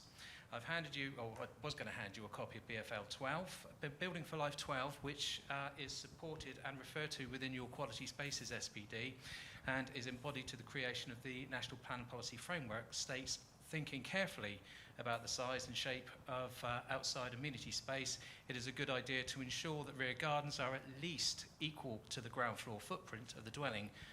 Triangular shaped gardens rarely offer practical usable space. I have a copy of this should you require. Your quality space SPD states that gardens should be a minimum of 60%. This does not align with BFL 12, and in this application it doesn't present a space where overshadowing will not be present. To be clear, these are the same concerns raised by your urban and landscape design team. They state in their consultation, and I quote, "The proposal indicates a garden that is not configured in a way that creates a reasonable area of open space in one place, which would be flexible for a variety of uses for a family house. In addition, the garden will be heavily shaded." They go on to say, being aimed at primarily at larger sites, Quality Places Guide does not specifically address the issues of gardens being shaded by existing trees. However, there is a section in the guide referring to the sizes which I've just touched on. Whilst the garden is not north-facing, it is only around 4 metres deep and therefore will be heavily shaded by trees from the wood in the morning and by the house itself in the afternoon. That was a quote from your team. It doesn't therefore meet the intent and spirit of the guidance, and in respect of the provision of the garden space with reasonable access to direct sunlight. I too share their concerns and their recommendation of a smaller extension due to, and I quote, inadequacy of the garden, but also because of apparent overdevelopment so near to the wood, we'd prefer a smaller extension. This may also suit Bishopstoke Parish Council, who share their concerns with the insufficient buffer to ancient woodland. Under privacy, although the drawings are very, I do applaud the application, the way it's been done, but the site will have a view into neighbouring windows. The new property will have a clear view, albeit 45 degrees, into existing property bedroom windows, and such close proximity, the decision not to build one here back in the 1950s must have been for the same reasons set out within 5.5 of your adopted local plan. Sorry. Okay. Thank you.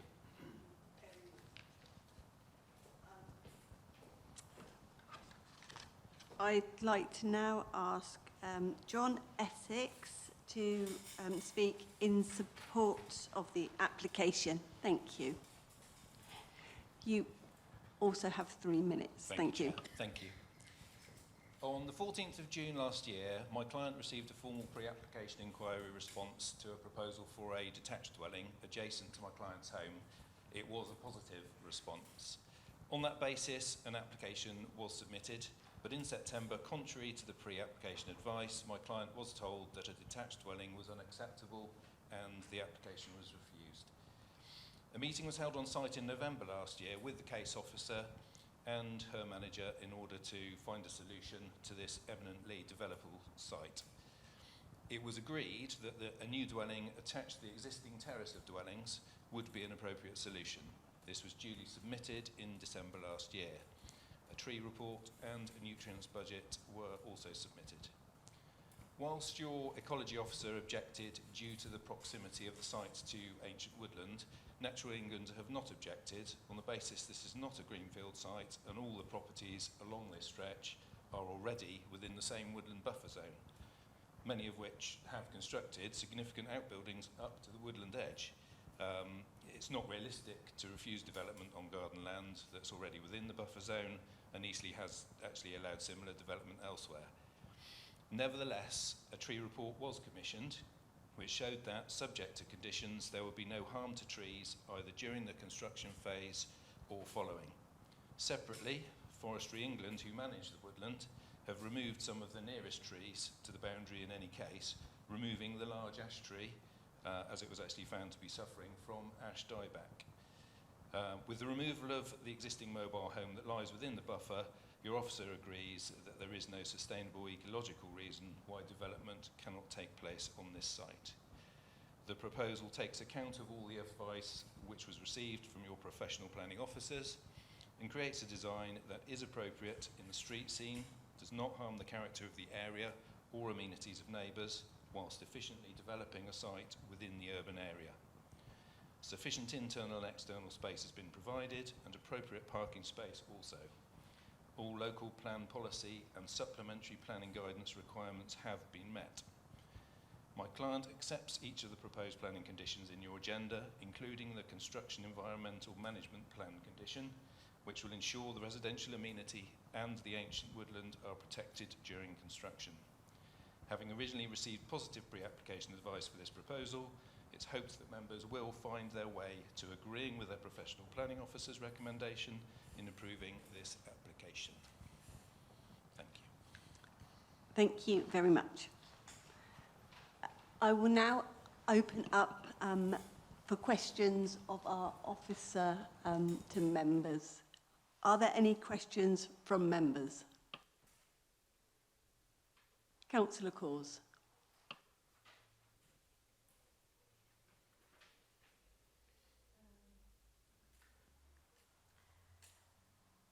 Just looking at the larger plan, it's so obvious that this property proposal is closer, and actually the original property is closer than any of the other neighbouring properties to the woodland. So it's just, it just brings up the buffer question. It just seems really, it just seems way too close. And yeah, it's not really a question, but it's an observation. Thank you very much. Any other questions? Councillor Broomfield. Yeah, just a simple one. Paragraph 19, the response from Natural England. they object in paragraph 19 due to deterioration of the water environment. And it says, as submitted, Natural England consider it will have an adverse effect on the integrity of the River Itchen SAC from the impact of phosphates. So that's as it's submitted. So could it be resubmitted, amended? Could, you know, what can be done to address that particular objection, which seems quite serious?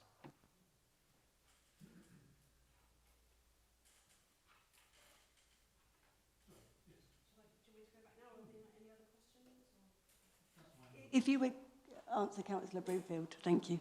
Yeah, sure.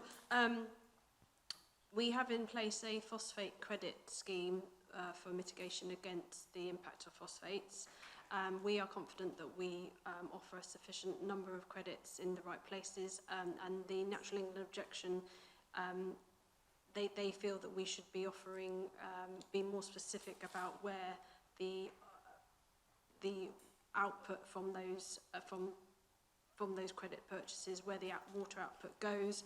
However, we feel that we are providing more than enough as part of our phosphate credit scheme, so we're confident in that, and therefore we go against that objection that they have.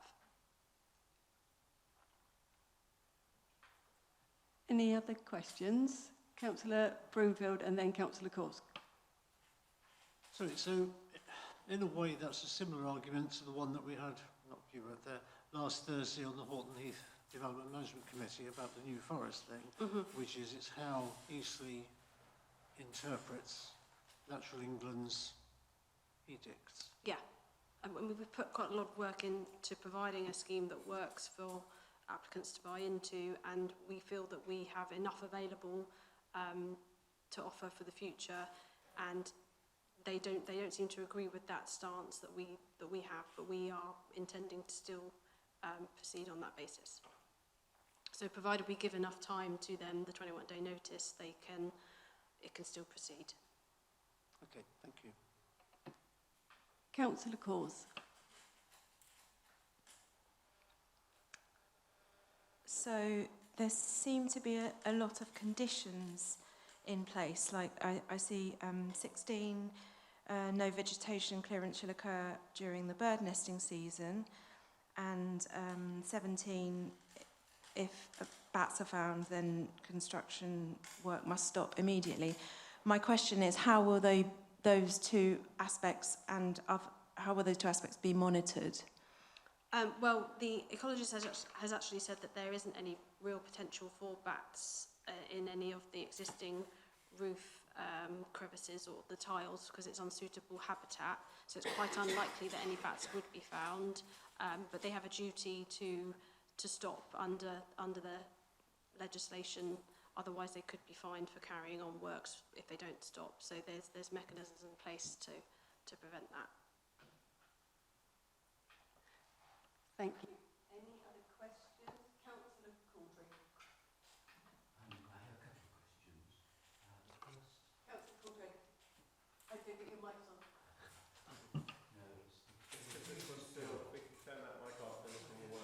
I'm on now, apparently. Good. The objector raised some interesting questions about gardens, and I have to say, looking at that plan, it's not the house seems pretty well designed, etc., but the garden doesn't seem to be terribly usable. To what weight should we give to that sort of thing? Where you know, often there are tweaks that are not right on my planning applications. And, the garden does seem to be one of those. How have you dealt with it? What can you say about it? And after, yeah, that's the first question. Sure. I would say that I wouldn't say that it's not right. It does meet our thresholds in terms of being 60% of the proposed floor space of the dwelling. It's not actually in a north-facing direction, and it's not within 30 degrees of north either. So some of the arguments there don't stand the same ground. There is actually 99 square metres of garden available, and there is also the opportunity to potentially provide further softer landscaping to the front where the bin store and is currently proposed, and that could be agreed through the condition for the landscape master plan. So there is the potential to give even more garden if necessary. The amount they are showing on the plan does meet our guidelines in terms of the amount necessary to give. So, so it's a technical pass, even not a great garden. Yes. Yeah, right. Okay. And I entirely accept Councillor Caws' point that this is very, very close to the tree line and the sink, and it clearly is closer than the rest of the buildings along that part of the road. But Natural England has said it's okay. Yeah, provided a SEMP is so could you just go over that again, so basically, please? a SEMP is a construction environmental management plan, so we ensure that the correct protection measures are in place during the course of the build work. So protective fencing for any of the trees. It's also set out in the condition that's set out in the officer report. In terms of, there is already the mobile home there that you can see on the outline, which is actually very close to the boundary as well. So on balance, the separation distance from the two-storey new development is not considered to have any greater harm than the mobile home as well. Okay. Okay, thank you very much. Any other questions from members? Right, I have a few questions. The first one is, I'm slightly confused about your last statement, because a mobile home is considered by its nature temporary and movable, compared to a house, which is a designed and staying building. I was also, I found it strange that you referred to them as modern houses. They're like 70 years old. Why have we abandoned our need for a 20-metre minimum proximity to ancient woodland, which is the minimum which the Woodland Trust recommend, and in fact they would go so far now to say we need 50 metres. The other question I have is regarding the woodland, which is that we do have a holding objection from Natural England, who are an expert in their field. I've raised this before, that's why we ask them. We often have people coming here and saying, Natural England have not objected, but on this occasion they most certainly have objected. So I want some reassurance about that in particular. I'm worried about the excessive development. In the Good Planning Neighbourhood Framework, it says just because an area has been built before doesn't mean that you should always continue doing the same things in that area, because you add on more and more and more pressure.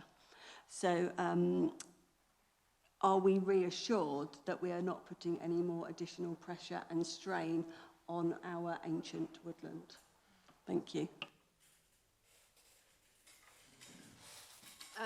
The mobile home, it depends on how long it has been in situ, but yes, they are generally temporary in nature. However, I don't believe this one has been moved for 8 or 9 years. However, there's also the fallback situation whereby a garden or ancillary structure could be built in the same close proximity to that fence line as that mobile home, and that could be a permanent non-movable building. Modern, I guess in my eyes, is a sort of 60s, 70s era, as I would say. A traditional is more of a sort of Victorian, Georgian era housing, but I take that point that they would be perhaps 70 years old. So in terms of the buffer, it's quite clear in our policy commentary that the buffers should be considered on a case-by-case basis, and given that there is considerable amount of built form already in that buffer zone, and it's quite evident when you walk along the footpath to within the sink that there's lots of ancillary sheds, structures, access roads, alleyways directly on that woodland boundary. There's already harm that has occurred that ideally shouldn't be in that buffer, but it is already there. And as you say, we don't want to make that any worse. However, removing the mobile home and moving the built form further away from those boundaries is considered to be no greater harm than what's currently existing. And in terms of the holding objection from Natural England, they did not actually object on the grounds of the impact on the sink. They asked that a SEMP, the Construction Environmental Management Plan, was provided. Their holding objections were more on our phosphate scheme, as we just discussed, and any sort of new forest mitigation. I don't believe this comes under that, so it's only for the phosphate mitigation that their objection is currently standing.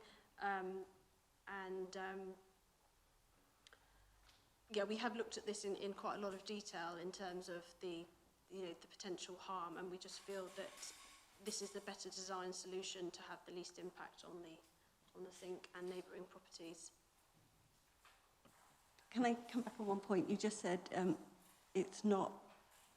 doesn't have an effect on the New Forest. Isn't the New Forest based on dwelling, per dwelling? I think it's outside of the.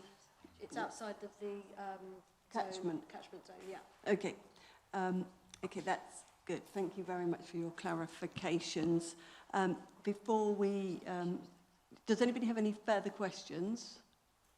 If not, I'm going to ask for a proposer and seconder so that we can move to debate. Oh, sorry, Councillor Caws, I didn't see your hand up.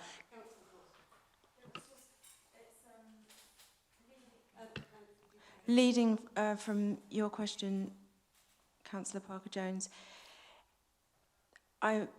your explanation of a temporary structure like a shed or a mobile home or an alleyway as having, do you consider those to have less damage than a permanent structure like a home with foundations, or more, or equal? I would say that there's already harm and encroachment on that woodland edge from the constant comings and goings of many vehicles along the actual. It would seem that there's been a change of the character of the woodland from the woodland edge to the main part of the woodland from that, which you can see from the footpath and the images that I'll just put the images up. Hang on a minute. Not sure I can. Sorry. Oh, where's it gone? There. Sorry.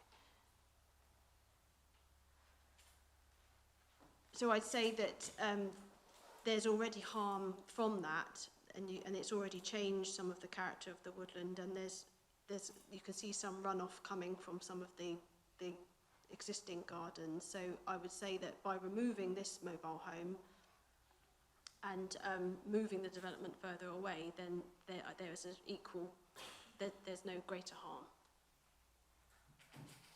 Is that even though it's a permanent structure with deeper foundations and more I mean, the waterways tree officer doesn't have any objection in terms of any impact on the health of the trees in terms of foundations.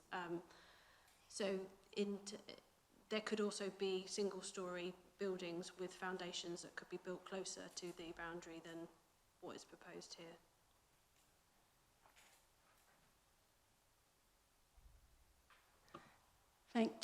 Have you got any other questions?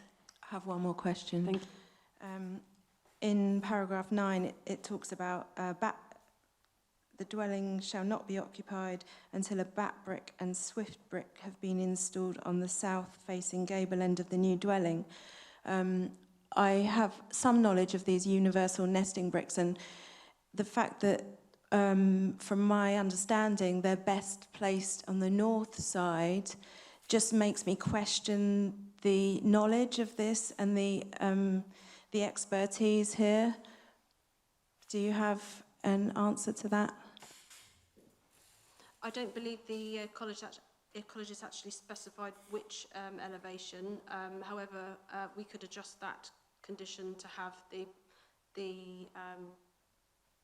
box on the closest northern elevation if we wanted to. So, but that actually wasn't specified by our ecologist. She just specified that enhancements were put in place.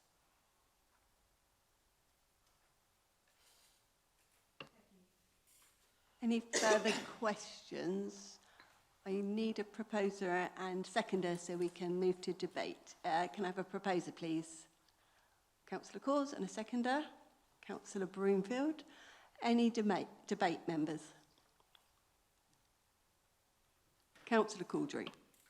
Well, I'll kick off because this is probably the most difficult of the applications. As I see it, there are three big issues that we've got to deal with. The first, look, first of all, I think that the extension of the line of the existing buildings and then giving it a twist is actually a very clever design and seems to work well. So there's a lot to be said for it. The things that worried me was threefold. First, the natural England or objection. Second was the gardens, and those are both important ecology points. And the third one is also an ecological point, which is the phosphate credit problem. I think that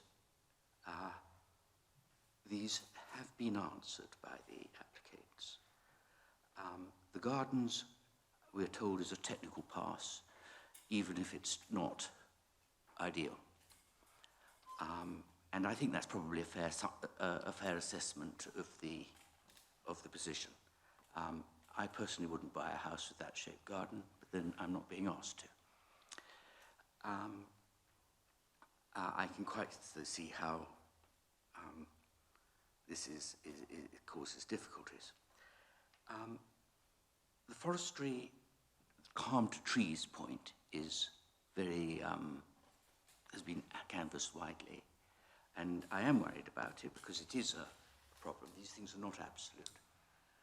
But Natural England have said that they're accepting that there's no extra harm to trees. I think everybody accepts that the whole development has harmed that wood on the edge of that wood. That's almost inevitable when you have woods right up against housing. But Natural England has said there's no extra harm to the trees. Forestry England seems to have accepted it, and our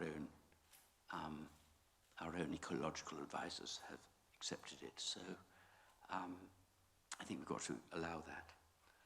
Now, the third thing is where Natural England has actually objected and not withdrawn it, and that is the phosphate credit scheme. Now, as you alluded to earlier, a very similar point arose in relation to another committee earlier. The question is there a problem with the phosphate, with phosphates? Yes, there is, because we all acknowledge that. Is there a solution put in place that is appropriate and acceptable? And that is where there is a dispute between Natural England and the Council. The Council has developed a thoroughly researched and thoroughly written out credit scheme under which certain lands are taken out of production, out of cattle production effectively, giving phosphate credits, and then these can be used to offset extra phosphates from housing. Natural England don't like that proposal, but it's a proposal that the Council has considered, funded and implemented. And it is the Council's judgment, not Natural England's judgment, that at the end of the day is the one that should count. And it's the one that does count in law, as I understand it. And consequently, I think that that objection is not an insuperable one.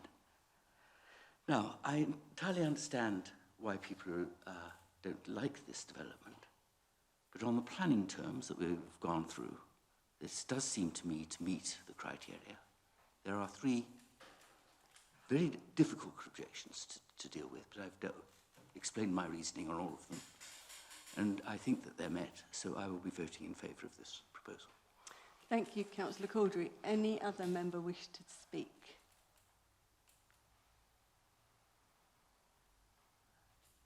Councillor Broomfield. Thank you. I must say, as Councillor Couldrey pointed out, this is a very, very difficult decision to make. I hate to say, less sanguine about the Council's approach to Natural England's concerns over phosphates.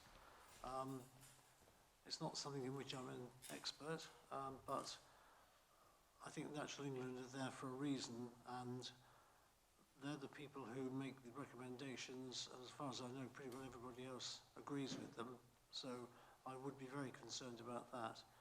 And there are just quite a lot of other concerns which have been summed up, and I think my view is I have the same concerns as Councillor Couldrey, but with a different outcome, so I'm not sure either way at this stage. Thank you, Councillor Broomfield. Councillor Caws, would you like to speak? I feel that with this application there are just too many things, too many conditions and too many promises being made that are too difficult to monitor.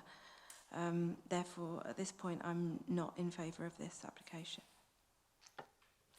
Thank you, Councillor Caws. So my concern is always about the looking from this application about what Natural England is saying, and they are holding an objection. I have huge concerns about the proximity to ancient woodland, and just because people did it 70 years ago, we should learn and we should understand that it's not necessarily appropriate in this day and age. We are in a climate and an environmental emergency. I'm concerned about the size of gardens. Whenever anybody puts in an application to develop on their garden, it has to be less than 55% of the ground space. So that worries me. I'm concerned about the impact.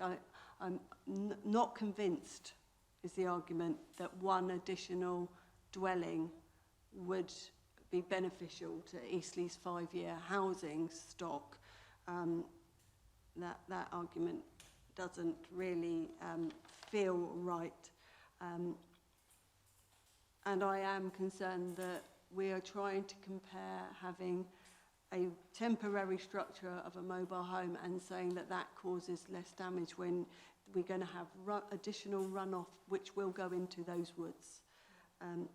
So I've not been convinced, and I, at the moment, can't support this application.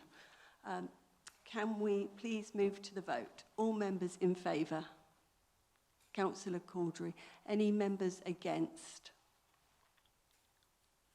That's 3. There's no abstentions. So do I have to now? Yeah. We will now hold a recess, and I ask that we clear for 5 minutes while I work with officers to get that drawn up. Thank you.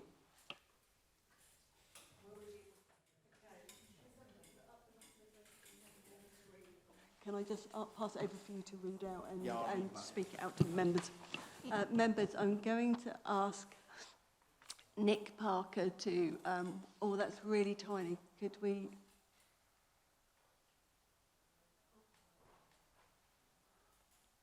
And you might want to make the font like really large. Just on the right. That's it. Yeah. That's fine. Thank you. I'm going to pass over to Nick Parker to explain. Thank you. Okay, thank you, members. So we've picked up 2 of the 3 at the moment on the screen, and I'll just talk you through those 2 reasons for refusal, and then I'll move on to the phosphate issue that you've also raised. So the first reason for refusal relates to the impact of the development on the adjacent sink, and we're proposing the following wording. The proposed development would have a detrimental impact on the integrity of the adjacent Stoke Park wood sink, an ancient woodland, due to the proximity from the woodland boundary, resulting in the increase in physical disturbance, the blocking of a linear feature used by protected species, light pollution and shading, all contributing to a significant loss of important biodiversity, which is contrary to policy DM11 of the local plan. Second reason which you've raised relates to the garden provision, and we've worded it this way. The level of garden provision would be out of keeping with the existing pattern of development, and due to the awkward shape and resulting overshadowing by adjacent trees, would have harmful impact on the amenity of future occupiers, which is contrary to policy DM1 of the local plan and the guidance as set out in Quality Spaces SPD. In relation, so those are the two sort of major issues we feel that you've raised. Hopefully we've worded that appropriately. In terms of the third reason, or the first one that you put forward for phosphates, we think that's a difficult one, given it's the council's approach, adopted approach at Cabinet to follow, and given that we are, as planners and as a local planning authority, recommending approval and granting permissions for housing in the borough with mitigation in accordance with our phosphate mitigation scheme. So we feel that would be in accordance with our approach across the borough. So we feel that one, we've got two strong reasons for refusal as shown, and we feel the phosphate one is somewhat weak. However, I'm not advising you not to use it. I'm just giving you some advice as to the concerns that officers would have if you were to raise it. So hopefully that's clear. Thank you very much. I presume I go back to the voting on the amended recommendation, is that correct? Yeah. So, members, with the two recommendations that we now have in front of us as a reasons for refusal, I would like to see, do I need to propose in a second? Again, could I have a proposer for us, Councillor Broomfield, and a seconder, Cllr Caws? All those in favour of accepting the reasons for refusal, will you please show now, please? That's 3. Any abstentions? Oh, any against? 1. I tried to catch you out. Thank you, members. Thank you very much. You're all free to go. Anybody who spoke, if you would like to.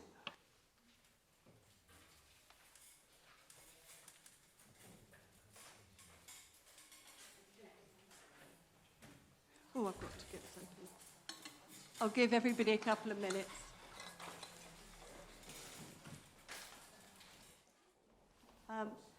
So we're moving on now to item 10, which is the, no, item 11. It's been a long afternoon and day and evening. Item 11, which is planning appeals. Item 11 is planning appeals, I believe. And it's just for us to note them, so hopefully you read them. They were on the you see them on the agenda, not as a separate. That's correct, isn't it? Yes. Thank you. So, members, can we all note the planning appeals? Agreed? Yep. Thank you very much, members. We don't need to vote and second that, do we? No, we just note it. Thank you very much. I'm now going to move on to item 12, which is our financial report, and I'm going to ask Andy to present the report. Thank you, Chair. I'm not going to dwell on this because I know you've read it cover to cover, so I'll just cover some highlights of it, and obviously the evening's long. This is for £50,000. It's allocated to extending and improving the tree corridor project from developer contributions. This committee will recall that we did approve reports and funding for a pilot project for the Tree and Bee corridor rollout in January 2020 and September 21. This project aims to assist in tackling the climate environmental emergency by creating tree corridors, which help to sequester carbon, moderate local temperatures, create shade and create humidity whilst intercepting and slowing down excessive runoff from heavy rainfall. In addition, the tree corridors will also provide habitat niches for important pollinators and promote the migration of flora and microfauna through otherwise hard landscape. It's also been proven that this creates psychological benefits for those living within the area and influencing distance of these greener landscapes, and where appropriate, local residents will be encouraged to become involved in the planting and maintenance of the tree corridors and associated wildlife gardens. As said, it was a very successful delivery of the pilot project in 21-22, and as well as a very similar project which has been funded by Fair Oak Parish Council. So it's proposed that this environmental project is extended across all BIFO areas, and if it is approved, the local area manager will produce, alongside our parish partners and specialists, a brief and delivery plan that will detail the rollout of the next phase. This will be brought back to a BIFO team meeting for consideration and comment from members as well. Therefore, I do recommend the approval of £50,000 for the Tree and Bee Corridor project. One slight question, which I'm going to preempt the one question that will be here, is about watering. Sorry, I know you too well, Councillor. So basically, obviously there has been some issues with the watering in the pilot project. The £50,000 does include both funding for support from consultants as well as watering of the rollout of the areas. Thanks. Thank you very much. Members, have any members got any questions? Councillor Broomfield. I'm just intrigued, Andy. How long did it take you to work out the 17 pence from 9 Scotter Square on the 1st of March 2019?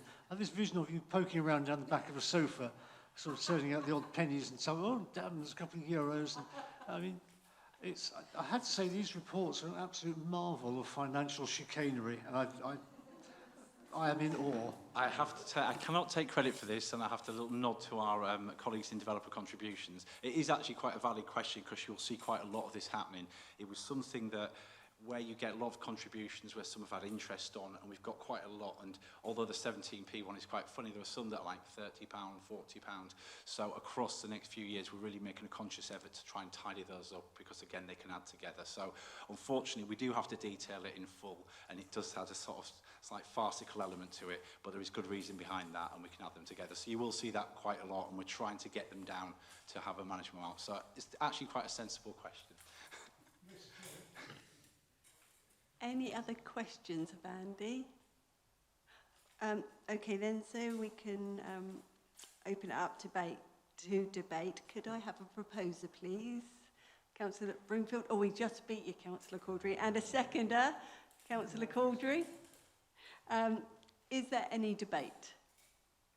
Councillor Couldrey. Thank you. First of all, I have to declare that I'm an enthusiastic supporter of this proposal. There are just two elements that I want to raise and highlight.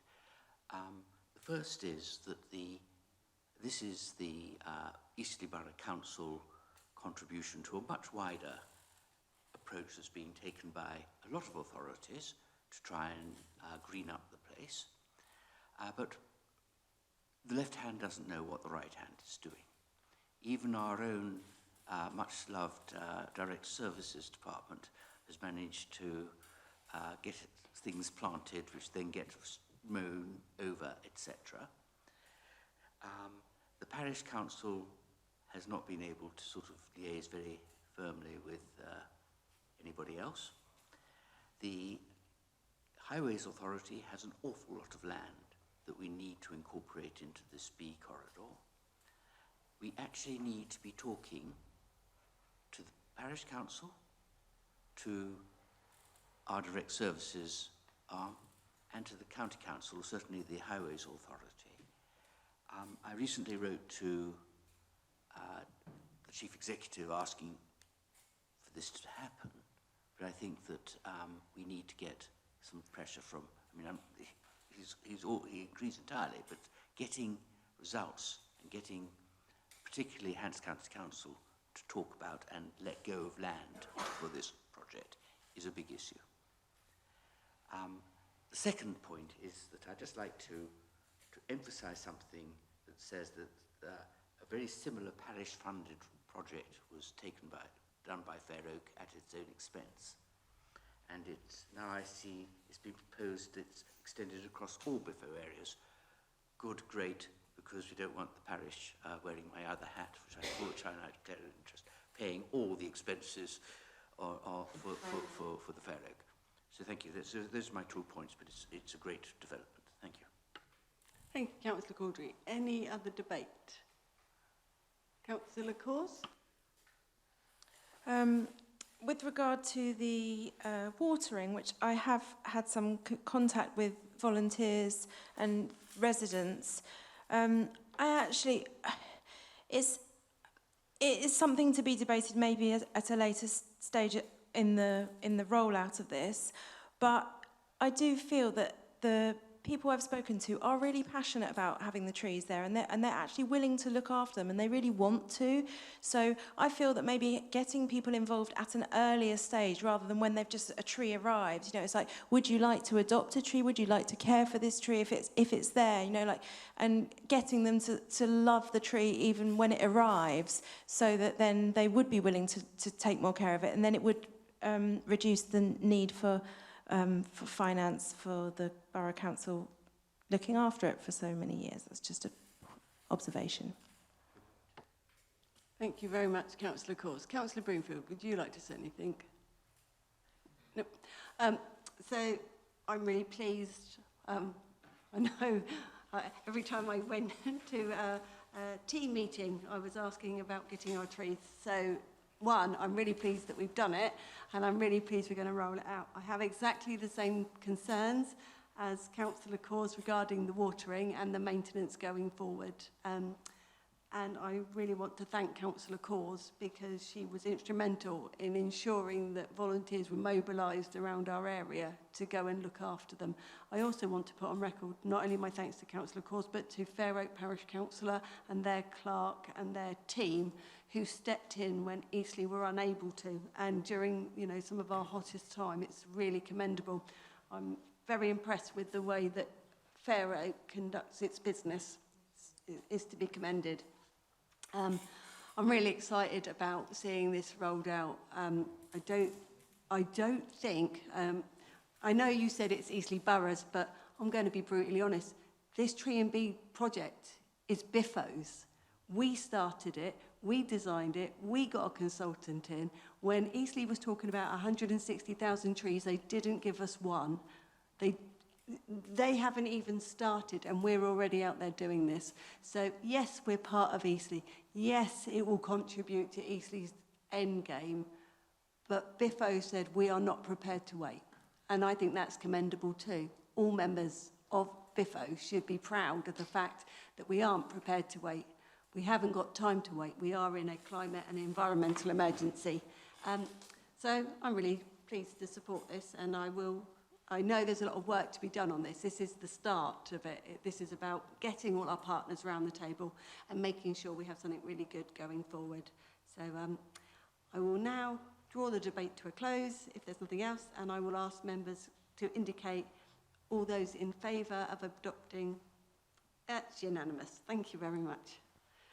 Thank you, councillors. And now I'm going to move on to item 13, which is our public art vision. And I will again ask Andy, this is his fun bit. You see, he's just about to leave and he gets all the final reports. I made him wait right to the end. So could you please present the public art vision? Thank you. Yes, thank you, Chair.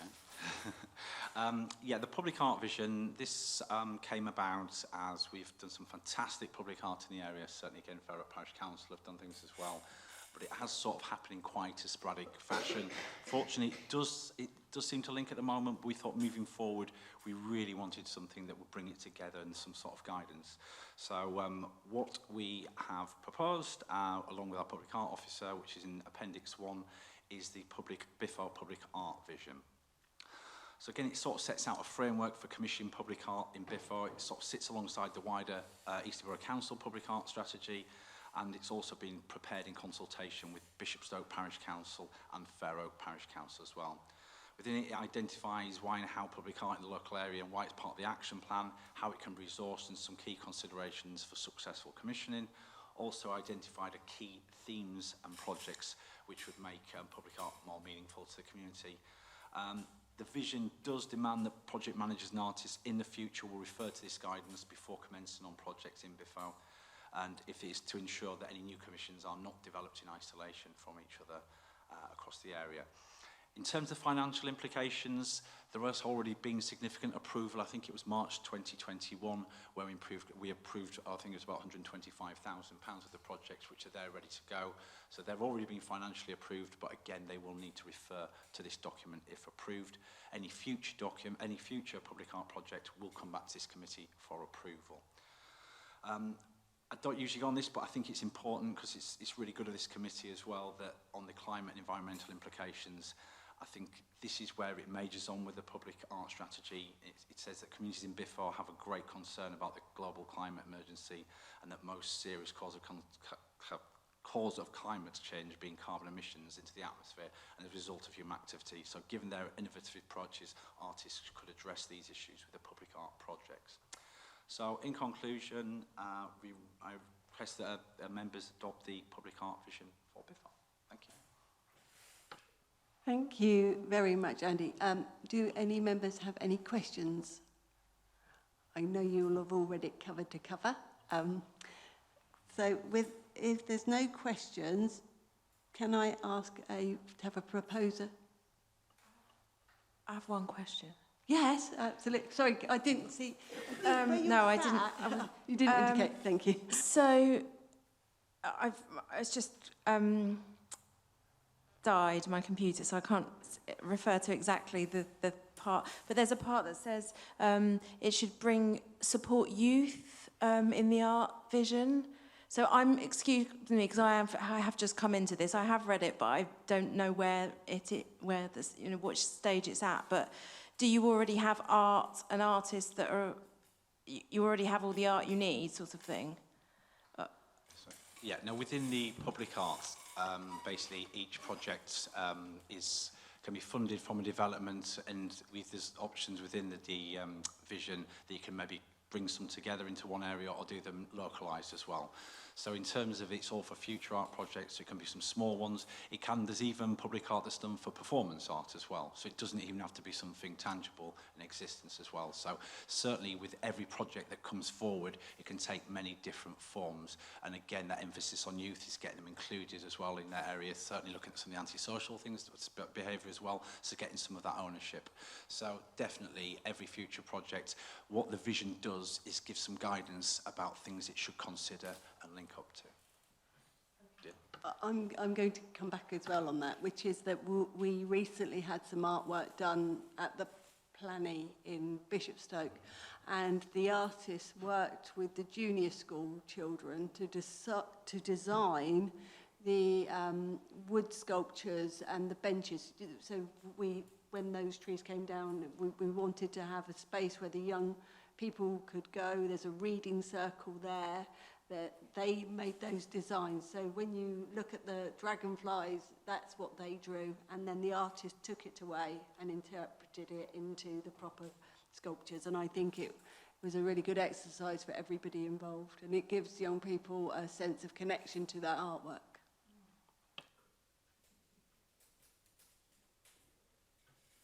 Any other questions? So can I have a proposer? Councillor Caws. Councillor Caws got in fast. Well done. A seconder, please. Cllr Broomfield. Any debate?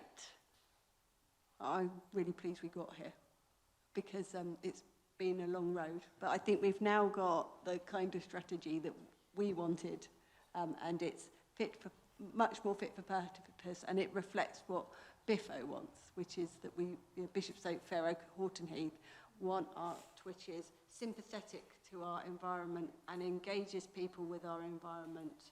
So I'm really pleased with that. Any other debate? If not, I'll move it to the vote. All those in favour? That's unanimous. Thank you very much. And we go on to our last item, which is item 14, which is the appointments to outside bodies, regulatory panels and other groups. And I'm going to ask Andy to present the report.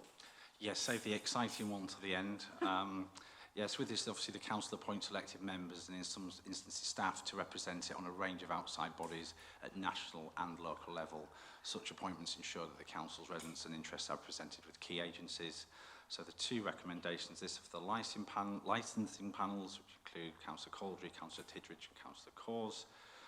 The recommendation there is for all members of Bishopstoke, Cllr and Horton Heath Committee to be appointed to the regulatory panel and pool for licensing appeals, from which their 3 will be selected.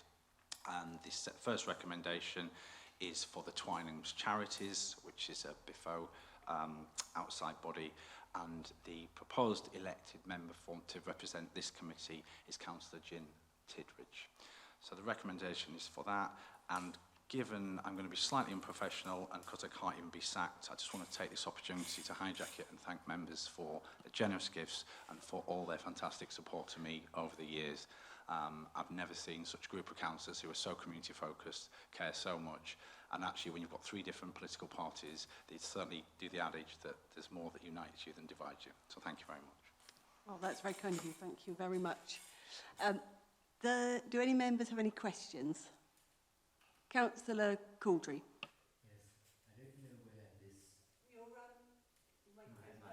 My apologies. Thank you. I don't know where this appointment arrangement for Twinings came from, but having recently become a trustee of Twinings Charity about 2 years ago, I'm afraid that much of it is wrong. For instance, it says that the objective of the charity is to provide reasonably priced accommodation. Well, it isn't. It's not in the objectives at all.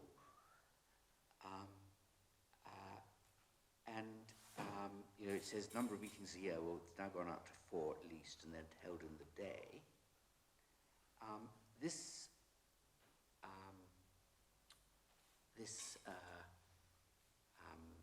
vacancy arose because Steve, who was our appointed representative, decided he couldn't continue. I was the appointee of Cllr Parish Council. There are Cllr Parish Council, Bishopstoke Council, and this LAC all have an appointment to appoint a trustee, not a representative, it's a trustee. There are 3 others that are co-opted for various purposes, periods. So there's, I think, 6. Is that right, Steve? I'm just trying to think, and you're about right. Yeah, I think there's 6 in total. The idea when Steve resigned was to say, well, look, Nick, you're on the LAC, so why don't you go for that? And then we'll put Des Scott, who's one of the appointees, who's a parish councillor, could be appointed by him. Now, I'm very happy if Gin takes over, but it's a daytime meeting. I know that Gin is a bit stretched. I think, is that true? I mean, I assume, I believe so. And I just wonder whether we shouldn't defer this item to whatever is our next meeting until we sort it out really what should be happening. So, Councillor Couldrey, I'll come back on the appendix, which is about the wording. I mean, this is something that yes. Yeah, which is something we've sort of done every year. So, by all means, if it needs updating, we can happily do that and put it if sort of it's changed. But this is something that's just been a sort of annual thing obviously just sort of the date change.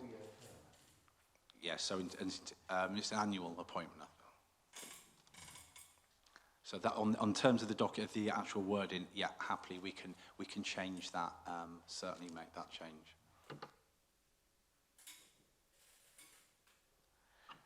Obviously, it'd be for members to decide whether they wish to defer the appointment to Twinings. And our next meeting is on July the 12th, so it's in 3 weeks' time. So if members wish to wait to have that clarification about what the role is, then I think that's pretty fair. We haven't got very long, but I will obviously be guided by what members want. But I don't think we should allow it to stop us appointing our other recommendations. So I'm going to, on this occasion, ask for a proposer and a seconder and make an amendment, which is that we, to item 1, to defer this item to the next meeting of Bishopstoke, Fair Oak and Horton Heath Local Area Committee and make appointment to the following outside bodies, which is Twynham's Charity, yes? So we could amend that recommendation, but I will need a proposer and a seconder for what I've just said, and then we'll keep the second recommendation as is, that all members are appointed to the regulatory panel to form a pool for licensing appeals from which 3 can be selected. Is everybody happy with that change? Can I have a proposer for the amendment? Councillor Broomfield and a seconder. Councillor Couldrey, only just Karen, so close. And with that in mind, is that insufficient? Do you need me to have it written up anywhere? No? Okay, so we're now voting on the recommendation to defer the appointment to Twynham's Charity to the next one, but to accept the recommendation, the second recommendation. All in favour, please show. That's unanimous. Thank you very much. And that is the end of the meeting, which I'm going to say I'm fairly impressed with. I just like, wait a minute, people already get up. I would like to take this opportunity to thank you all, and the next meeting will be held on Wednesday the 12th of July at 7 p.m. here at Woodlands. Thank you and good evening.